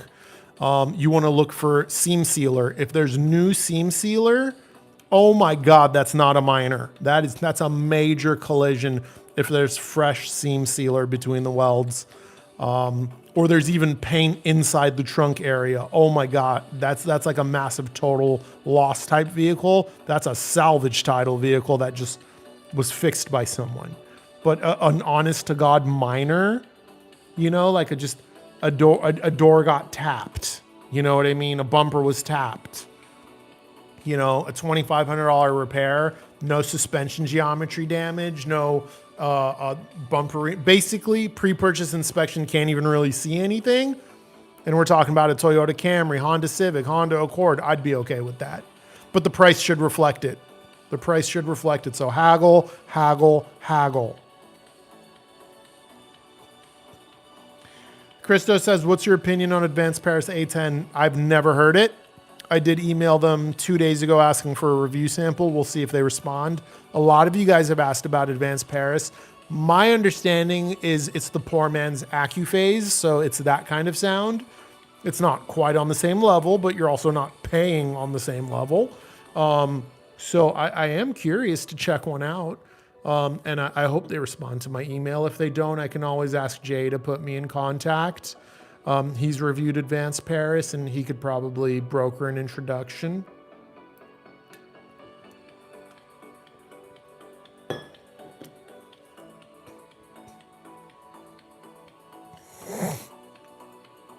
Peter says the PDP podcast prominent Iranian, whose name I forgot, said Tehran could have been the Tokyo of the region if other countries didn't get involved with Iran's domestic affairs toppling governments. Who knows what it could have been? Who knows? Unfortunately, fundamentalism, not ideal. Again, not ideal, of any kind. Even Western ideals to the extreme is not a good thing, right? Like, I'm a fan of the freedoms Western ideals give, but also left unchecked, unideal, right? I don't want to get into it too much, but capitalism, great, helps a lot of people, but left unchecked, we end up with a system like our medical system in the US where, yes, on one side, the high earnings potential creates very high talent, and you can get an extremely high level of care, right? And there are people that fly here from other countries, including Canada, where there is universal health care, to get the better care we have available here. But on the other side, the cost and what you pay is very, very high, and it's only getting higher. And as a result, we have people that are at retirement age, and their monthly medical insurance is like $1,500 a month or more. And there's pros and cons of everything, basically, and nothing to the extreme is great, right? We also have situations where the medical industrial complex has become so powerful. They can affect laws and changes and get drugs approved that maybe shouldn't be. Think of all the lawsuits, all the class action lawsuits we've seen in America over drug recalls and people getting injured and things like that. It's terrible. But again, that level of competition that the Western values allows and those high earning potentials breed a level of competition that creates excellence. So what do you do? What do you do? Iran, unfortunately, went all the way on the other side where they just went full on religious extremism. And the irony there is the people are not very religiously extreme over there. I have aunties and uncles there still. They're not like crazy religious fundamentalists. The people are very normal. It's the government. It's the people in power, All right. This is a very Norse sounding name, very Scandinavian. Arlstat says, hi Nemo. I've ordered a new Rotel RB1552 Mark II power amplifier to support my Marantz Cinema 60. Would you characterize the Rotel as analytical, warm, or neutral? I don't know. I've never reviewed a Rotel. I know about them. I know they make good stuff, and that is the limit of my knowledge. So you are going to find out, my brother. I know they make good stuff. Peter's my first name is saying he also wants to know about Advanced Paris. Yeah, me too, bro. Me too. I did my part. Hopefully they respond, and we can get that going,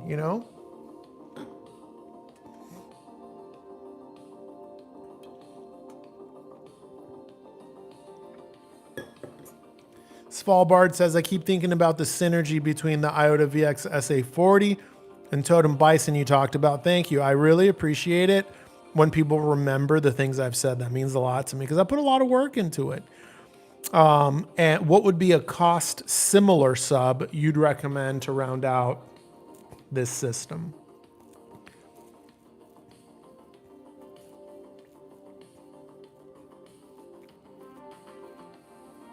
What kind of music do you listen to, bro? That would be really important, But depending on the room size, I think T7Xs or T9Xs, that should be pretty damn good.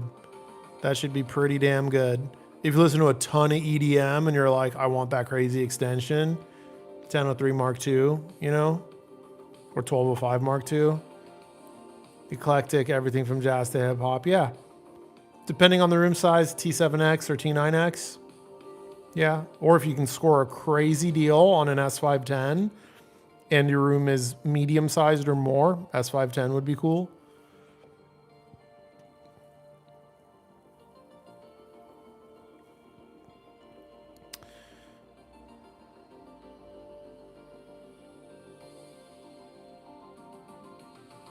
Svalbard says the T7 sounds good. He prefers the small form factor. Yeah, T7X.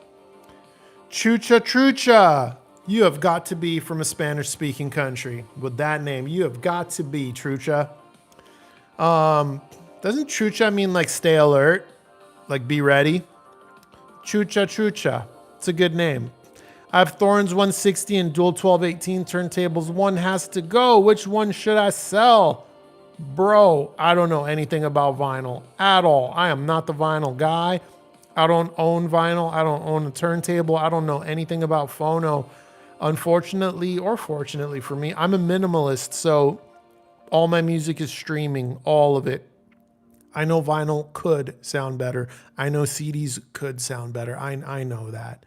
But I also know giant tower speakers could sound better. I also know a $40,000 amp could sound better than what I have. But everybody's got to draw the line somewhere and do the hobby in the way it puts a smile on their face, right? So, yeah, sorry, bro. No vinyl for me. It's just not my thing. I'm going to give you guys a little update while we wait for more comments to come in. I think for the most part, I think I'm finished reviewing subwoofers. I think I'm finished. I have found the best ones. I have found the ones that are the best for 2-channel stereo, which is what I focus on. I don't do theater, right? So I don't care what a PSA 21-inch sounds like, right? And I have found the best ones. So I just, because I keep getting these review samples of subs and I'm like, oh, it's another DSP sub with room correction. Like, they all sound like they can't do the things that I want out of a high-end 2-channel stereo system. Mixed system, different story. You're doing theater also, different story. You're doing theater only, different story. High-end 2-channel stereo only, I'm pretty sure I found the best subwoofers already. And I think I'm going to make a video series on subwoofers, and we're going to lead up to that. And I'm going to talk more about that later.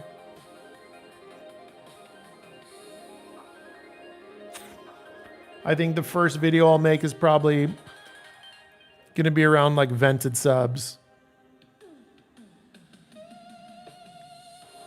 Yeah, Sammy Depp says, I love streaming thousands of songs under your fingertips. Yeah, the convenience is just so high. But I think the first video I'll make on like subwoofer educational is just like, let's start with the vented ones. Like, what the hell is a vent? What does a vent do? Why is there a big hole in the box? Why do we want that? Why do we not want that? What is it actually doing, right? Arlstat says, haha. What did I say before?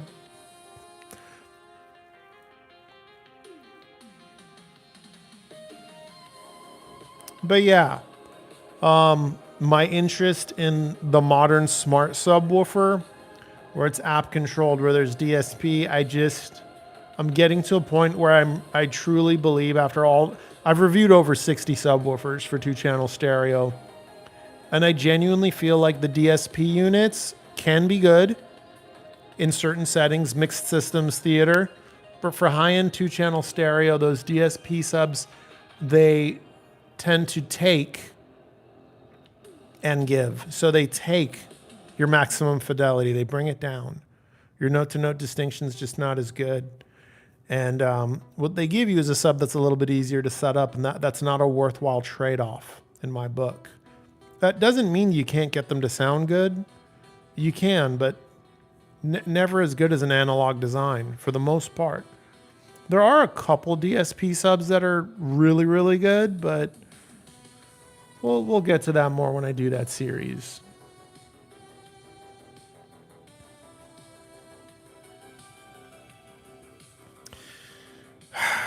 Michael Frohnfield says, do you think a Prima Luna Evo 300 would be enough amp to run the Dynaudio EMIT 20s? Depends how loud you like it. Depends if your music is very bass heavy or not. That would be a great question to ask Dynaudio, not Prima Luna. I would ask Dynaudio because in my opinion, just my opinion, Prima Luna wattage specs seem fairly high. They seem oddly high. I don't know. I don't know if their wattage spec is wideband 20 to 20 like it should be, or if they're giving us like a 1 kilohertz rating. I don't know. I'm not saying their amps don't have power. They do. But I suggest you reach out to Dynaudio to get the best answer for that question. That's what I would do. It should be fine, unless your room's absolutely massive. Because here's the reality, even like a 20 watt tube amp, like in a small room, that's a decent amount of power, you know what I mean? No, Chucha, I'm not doing vinyl. I'm not. No way. Yamster or Jamster? Jamster, it's probably Jamister. So where will you be putting your focus? Probably, on the subwoofer series, where I just take you guys through everything I've learned in my journey. We'll still review integrated amps. I think there's a lot of integrated amps that I've not reviewed that I probably should. I haven't reviewed any separates, really. There's always bookshelf speakers to review and topical videos. DACs here and there, maybe. Streamers here and there, maybe. I don't love DACs and streamer reviews personally. And it's not to say I won't review subwoofers. I'll always review a Rel or a Rhythmic, because those are just always a guarantee. I might review something crazy, like if there's like an extreme duty subwoofer, like those crazy ones like the Paradigm XR13, but like just your typical DSP smart stub, like your ELAC Varo, your Martin Logan Dynamo, like they're good. Don't get me wrong. I think they're really great for mixed systems, though, and I'm here to tell you guys what the best of the best is for 2-channel stereo.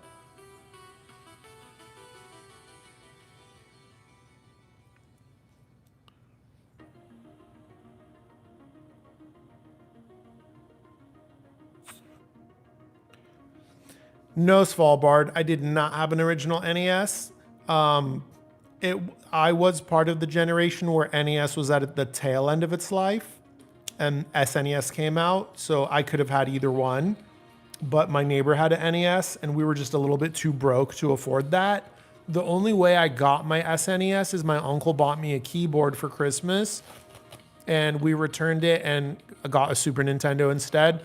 My mom could not afford to buy us stuff like that, so I never had an NES.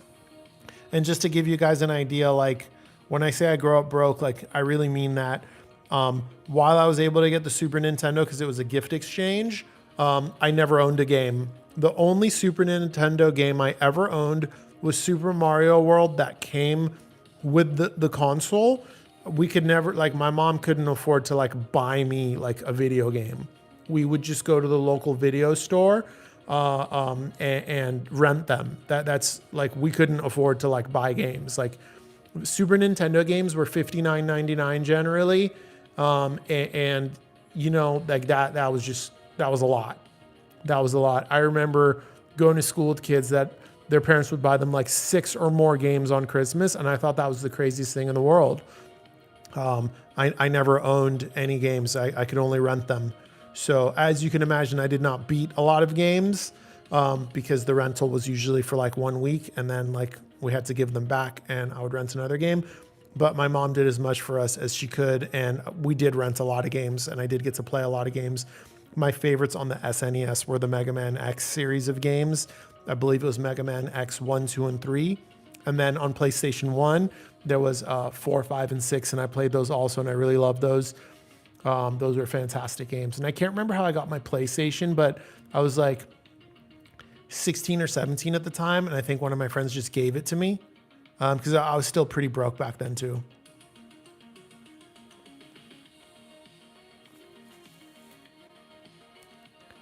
Chad Beeson says he likes sealed subs for music. Yeah, most people do. Most people don't want a vented sub for music, and there's a reason for that. Vented subs are great at what they do, but they're not designed. They're designed for LFE effects essentially, and I'm going to talk about that in the first video I do on the subwoofer series.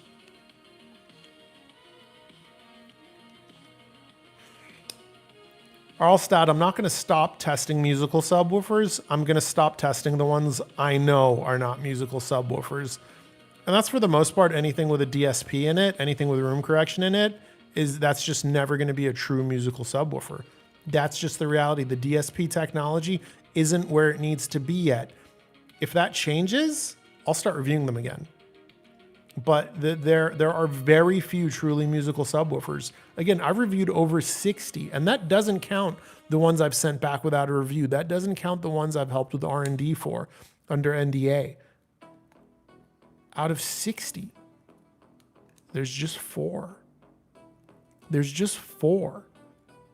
And one of them is like, 2 of them actually are like maybes, right? The other 2 are entire brands. I'm sure you can guess which ones.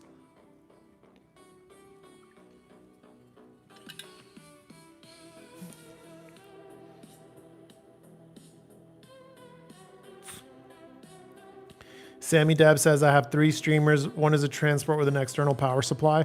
Yeah, adding a power supply upgrade to a streamer is super good to do. It's such a difference. I have the LHY power supply on my Blue Sound node. Such an upgrade for a paltry $300. And those are available on the Vinshine website. That's a great power supply. Svalbard says, yeah, Mega Man was great. Super Metroid 2. I never played Super Metroid.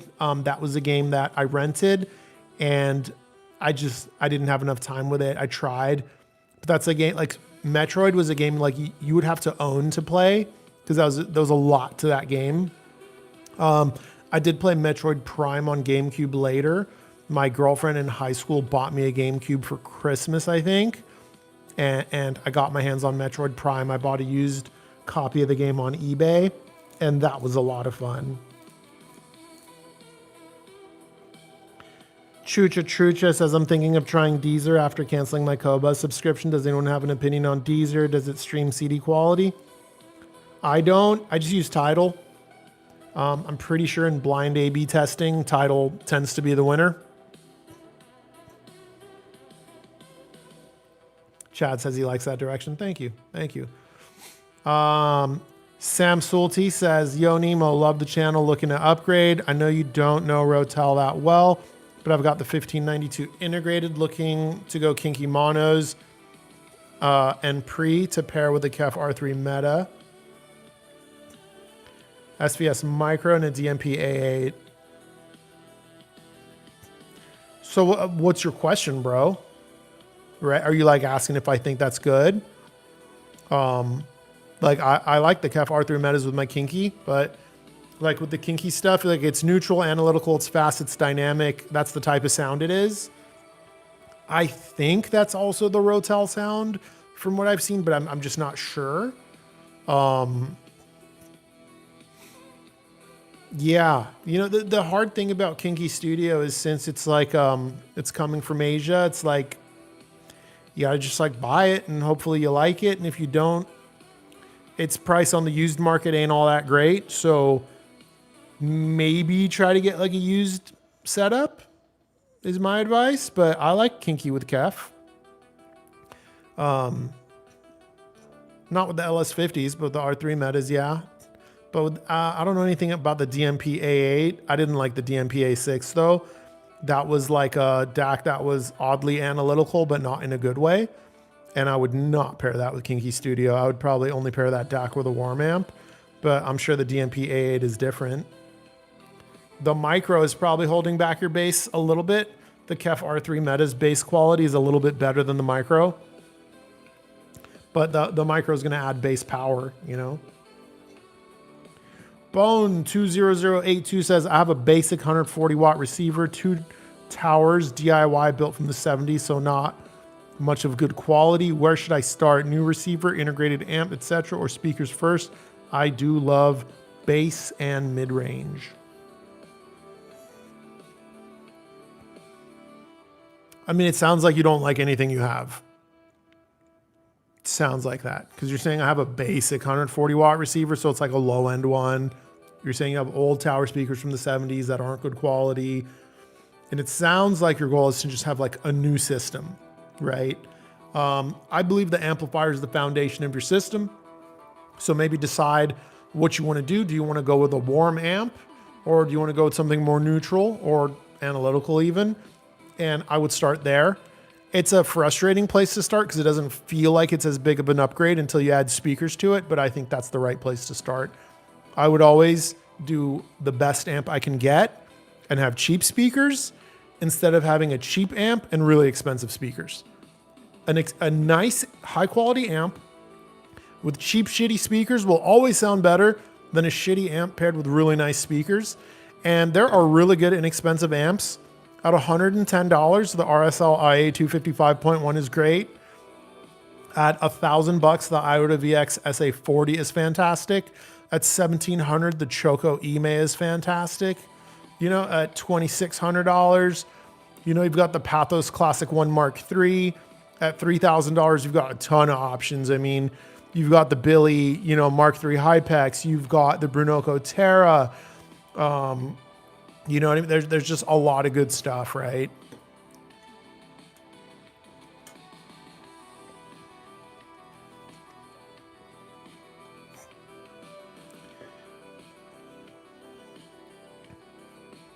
Yeah, so you like clarity too. So you might want to go with the neutral to analytical amp is what I think. Because if you love bass and mid-range, it sounds like you want a warm speaker, but you like clarity, so you want the analytical amp. So yeah, I don't know what your budget is. If you recommend if you tell me your budget, T-Bone, I'll recommend an amp. Svalbard says he's got to bounce. Thanks for the stream. Always fun. Thank you for joining in. Yeah, T-Bone, let me know what budget we're working with. 1,200? T-Bone, is there a particular speaker you have in mind? How about that? I don't have a $1,200. I kind of have an analytical option around $1,200, but tell me what speakers you have in mind. Let's put a system together for you. I'm going to read some other people's comments, T-Bone. Once you add more, we'll come back to you. Sammy, so and by the way, T-Bone, also, if you you're always welcome to jump in the free Discord, and we could help you further. Oh, T-Bone answered, maybe the BMR. Okay, Iota VX SA40. Iota VX SA40 and the Philharmonic BMR are going to be fantastic pairing. That's a fantastic amp. That's a fantastic speaker. You are going to be blown away. Now, if you can't afford the Iota VX SA40 right now, and you want to get the BMR first, this is the one situation where I'll say it's okay to do that. What you're going to do is spend $110 and get that cheap RSL IA 255.1 I told you about. No, it's not going to get the best out of your BMR, but good Lord, is it going to be shocking how good it is for how cheap it is.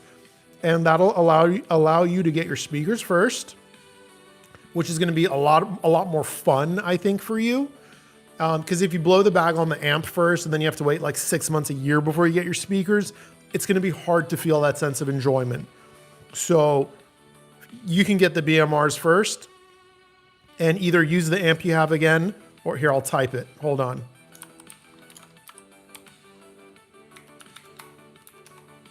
There you go. I just typed it.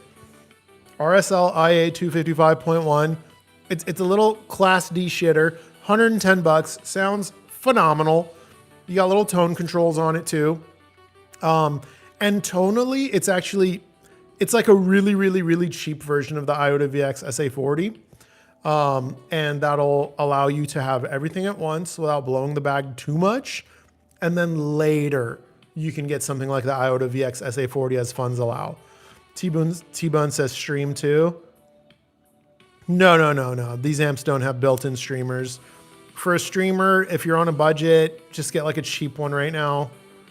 You know, like, yes, a Blue Sound node with a LHY power supply is going to sound better than like a $99 WIM or like a Rillic. TV sound and iPhone. So the RSL amp has Bluetooth, so you can just like Bluetooth to it for now. If you're going to run it off your TV, you're going to need a HDMI ARC extractor. Hold on, I'll link you to one. It's not an affiliate link or anything. It's the one I've used, so I know it works.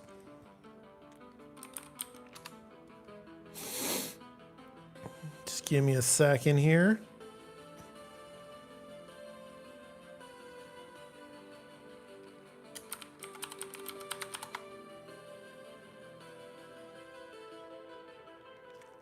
They're cheap too, bro. $18. All right, T-Bone. I just dropped a link in the chat, okay? That's called an HDMI ARC extractor. What that's going to do, you're not going to need that for the Iota VX SA40, because if the Iota VX SA40 has HDMI ARC inputs, but the RSL IA 255.1 doesn't, and your current amp probably doesn't. This little cheap extractor, I made a whole video about it. Let me drop that video into the chat so that you can just watch that instead, and I can get back to answering other people's questions. Here we go. Let's copy that link. All right, T-Bone, watch that video when you have some free time. That'll tell you what the ARC extractor does and why you're gonna want one. Again, if you're buying the Iota VX SA40 right away with the BMRs, you're not going to need this. But if you're buying the RSL or plan to use your existing amp with the BMRs for now, you're going to want this. It's going to allow you to basically just connect your TV to your stereo really easily. Have fun, brother. Where did I leave off?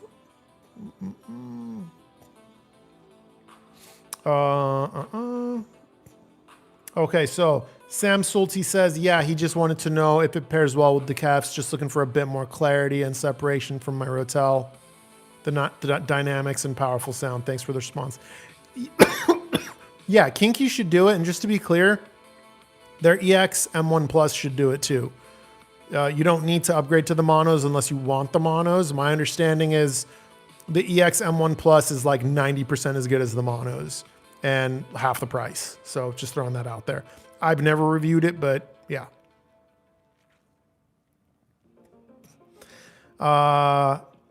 Serdingbat says, Dear Captain Nemo, do you think Dynaudio Evoke 10 and Billy Mark III would make a good couple? No, I don't think so. I don't think so. I wouldn't do that. The Dynaudio Evoke 10, I want that with a slightly warmer amp personally. It's got a little bit of extra prominence in that lower treble, and an amp that is neutral or analytical is going to not cushion that blow the way I would want it to. Most people have some sensitivity in that area. I'd want something more like a Vincent SV228. Yeah, sorry, brother. That I wouldn't do that pairing.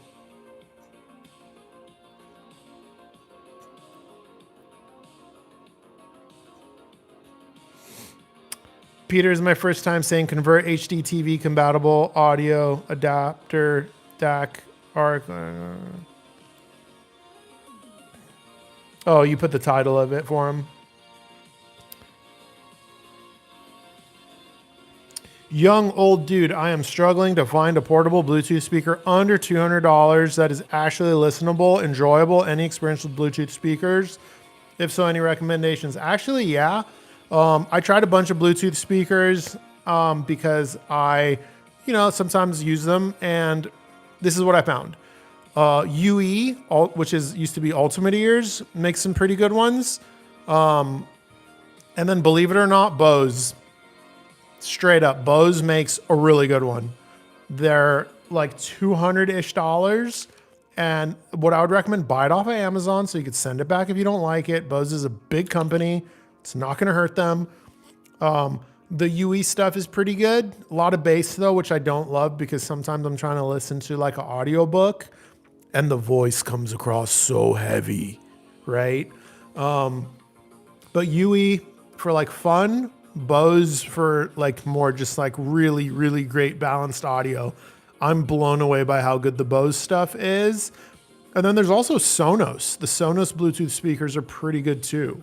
And again, you could get those from Amazon or Best Buy. And if you don't like them, return them, brother. That's my advice. Sing Dingbat says thanks. No problem, bro.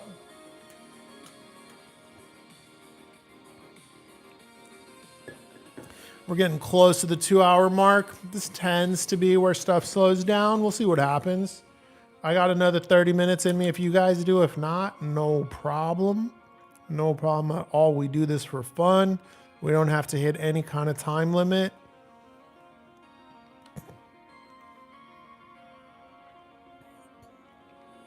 I just got a new laptop, guys. I've been using a Dell XPS 13 for like 7 years, and it finally reached the point the battery swole and broke the keyboard. So not really functioning anymore. I got a ZenBook 14, Asus ZenBook 14.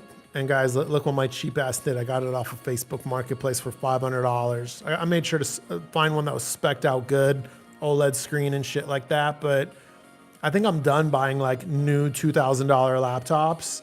I think I'm like a $500 on Facebook Marketplace kind of guy. I don't know what's happened to me in the last year or so, but I'm like like I have plenty of disposable income, but I've become like oddly like, why should I have to spend so much money on these things? You know what I mean? Like I ordered some carbon fiber, like a lip and side skirts and rear diffuser for my Audi R8. And the authentic ones was like $14,000. I'm like, that's fucking stupid. Why would I spend that? It's just carbon fiber. Guys, I went to Alibaba and just ordered it from a Chinese supplier. Most of the carbon fiber in the US comes from China anyway. That's not to say there aren't brands that, don't make their own carbon fiber in-house. There are, DB Carbon makes their carbon fiber in-house, as do a lot of other brands. But I'm kind of at a point where I'm like done spending money on expensive shit for no reason.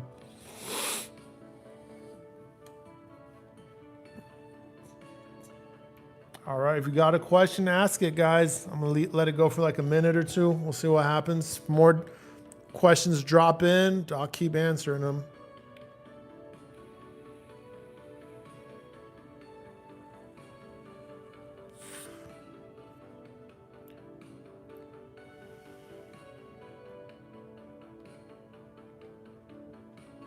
Oh, I gotta update something on my computer. Let's do that. The only thing about this new computer that's annoying, it has Windows 11, which the taskbar is at the bottom only. You can't put it on the side. And I like to put my taskbar on the side. For anyone that has that problem, I found a way to solve it. There's an app called Start 11. I think it's like $5. And it allows you to put your taskbar on the side like you can in Windows 10. That's what I'm updating right now if anyone's curious. After this, I'll probably make some food for myself. Probably go downstairs and listen to my Bucard S400s with the Rhythmic FVX12. Yeah, Peter, Windows 11 is not that great. I agree with you. He's saying it sucks. Yeah, every time they release a new Windows, it's like they take away the features we like. They give us ones we don't care about. You know what I mean? Like it's just really like, why? Why change it so much? Why? And like, I hate to sound paranoid, but it's like they start adding all these AI features that I don't want. And I swear to God, they're just doing it to spy on us. I'm pretty sure every update, every new version of Windows just has more and more shit in there to monitor you. Did you guys know the current version of Microsoft Word records everything you type. If you're a student right now and you send a Microsoft Word document to your professor, they can see everything you typed, everything you deleted, everything you edited. They could see a live playback. So if at some point you got frustrated and you typed "fuck this class" just to like vent some steam, your teacher can see that. Anything you type in Microsoft Word is stored on Windows servers. It can be seen by someone. Like, why? What happened to a little bit of damn privacy? You know what I mean? I swear to God, I hate this kind of stuff, but I think some of you guys agree with me. I'm kind of happy that I'm older, because what that means is I'm going to do the eternal yeet and pass on before we live in the world of Orwell's 1984, you know, where just like your TV really is watching you, and like just Big Brother has become massive and the president is some kind of AI, you know what I mean? Yeah, it is fucked up, Peter. I'm with you, man. Like, I'm with you. You know? You got poor people in some countries getting arrested for social media posts, guys. It's crazy. That is absolutely crazy. I feel bad for those people, you know? What music am I listening to these days? Chucha is, I'm not the best at finding new music, but I listen to EDM. I listen to some like, you know, rock. I listen to some alternative, some hip hop. You know, I like a lot of stuff, bro. Yeah, more modern music, I would say. Damn, did my synthwave track just end? Let's see how long that was. That was 2 hours, so we're at the 2 hour mark. Let me go back to the chat. Joey saying you have to go with Linux. I don't have time for all that, bro. And then there's like inherent downsides to that. And then there's compatibility issues, you know what I mean? But there's no way around it, is the reality. We're all going to slowly give up our privacy. That's just the reality of the world we live in. And there is some truth in that. Well, if you're not doing anything wrong, you should have nothing to worry about. 100%, I get that. I understand that. But at the same time, like, just consider this. All my friends have kids now, right?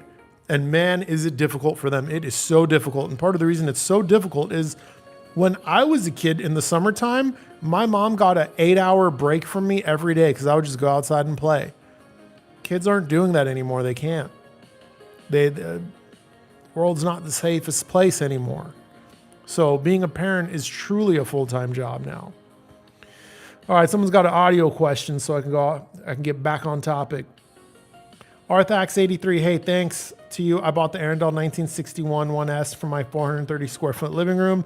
I like it by having FOMO. What just happened? Oh, you deleted it.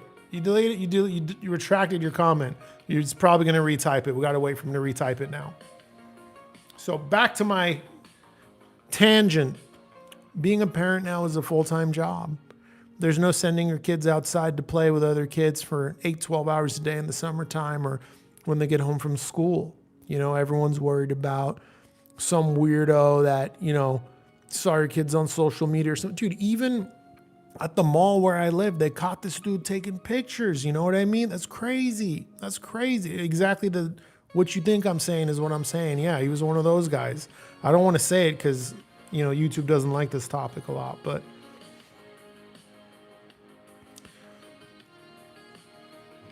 anyways, guys, I think we really are at the tail end here. So Arthrax, I'm going to give you like a minute or two to retype what you retracted in case you deleted it by accident or just felt like it wasn't worded right.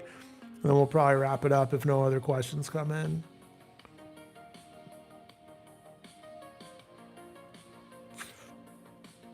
I can't wait to eat. I'm going to put down a pound of 80-20 ground beef. I'm going to make these little kebabs, 200 grams of basmati rice. I, without a doubt, eat the food of my people. It's genetic memory is a real thing, in my opinion. There's nothing I love more than the food of my people. Like, not necessarily the recipes, just like what my ancestors ate. I come from a beef and rice country. And that is just, nothing agrees with me more than that. Guys, if you have any like weird ailments, try this. It's just a theory I have. It's a crackpot theory. Look back on your lineage, your ancestry, and try to eat the food of whatever your people was. If you come from a fishing village, for example, seafood probably agrees with you really well. If you come from a long line of like farmers that ate a lot of grains and dairy, that'll probably agree with you really well. If you came from like a really poor region, from ancestral wise, where, meat wasn't really plentiful, those are probably the people that tend to do better on a vegetarian diet. Try it out. Ever since I embraced this concept, I've never felt better. I've been doing this for years. Sammy says it's weird with the rel subwoofer. One click extra or less can make a big difference. Yeah, it's not just rel. A lot of subwoofers are like that. Most subs are like that.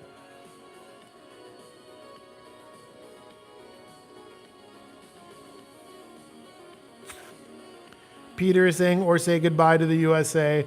Amazing speech JD gave to their Security Council. I didn't see that. The only thing I've seen with JD recently is that hug between him and Erica. I gotta say, that was... I know people are probably taking it out of context a little bit, but I'm gonna tell you right now, if I hug a woman and she puts her hand on the back of my head like that, I'm thinking something. I'm making an assumption that there's some interest. I've hugged thousands of women in my life. Thousands. The only ones that ever put their hand on the back of my head is my aunties when I was a child, like 7, 8 years old, and I'm just so small, they're just grabbing me. But as an adult, bro, the only women ever hugged me like that had some interest. Straight up. It's a weird situation, man. I don't want to get on the whole conspiracy theory train, but something isn't right about that whole damn thing. I don't know what it is, but truth is we'll never know. We're all just like normal, regular people. We'll never really know the truth about anything, that governments do. We'll just never know.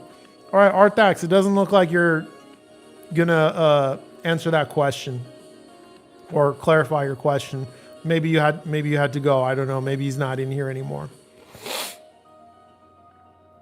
All right, guys, I'll leave you with this before I sign off. Holidays are coming up. Thanksgiving, Christmas, New Year's. Everyone's going to be spending time with their family, their loved ones, aunties, uncles, grandparents, if you still have them. Try not to argue. Try not to let global events put a damper on the mood. They've interviewed thousands of people on their deathbed. No one's ever said, I wish I argued more about politics. No one's ever said, I wish I made another $10,000. The only thing most people ever talk about on their deathbed is the relationships and bonds they had with other people. So cherish them, value them, engage with them, make it a positive experience. Whether you love your family or they're difficult sometimes, have a goal. This is what I do. I have a goal that I only bring positivity to those spaces, that when I leave, my aunties, my uncles, my cousins are in a better mood than when I got there, hopefully. And my goal is only to make people smile. I definitely have family members that be saying weird shit. They be fishing for an argument, you know what I mean? Looking to talk about some global topic. I just ignore it, guys. Nothing good will come from a debate during Thanksgiving. I promise you guys. You're just going to dominate the space and take the fun out of it for all the kids, the aunties, the uncles, the brothers, the sisters. Don't do it. Don't engage. Just go there, eat some damn turkey, or if your family's like mine, we just eat kebab because the turkey's not that great. Can we all agree? Turkey's not that great. It's the chicken's better than turkey. Turkey is a very mid food.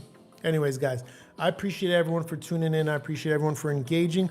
Or those of you that just, you just listened, right? You just listened. I appreciate that too. You don't have to ask a question if you don't have one.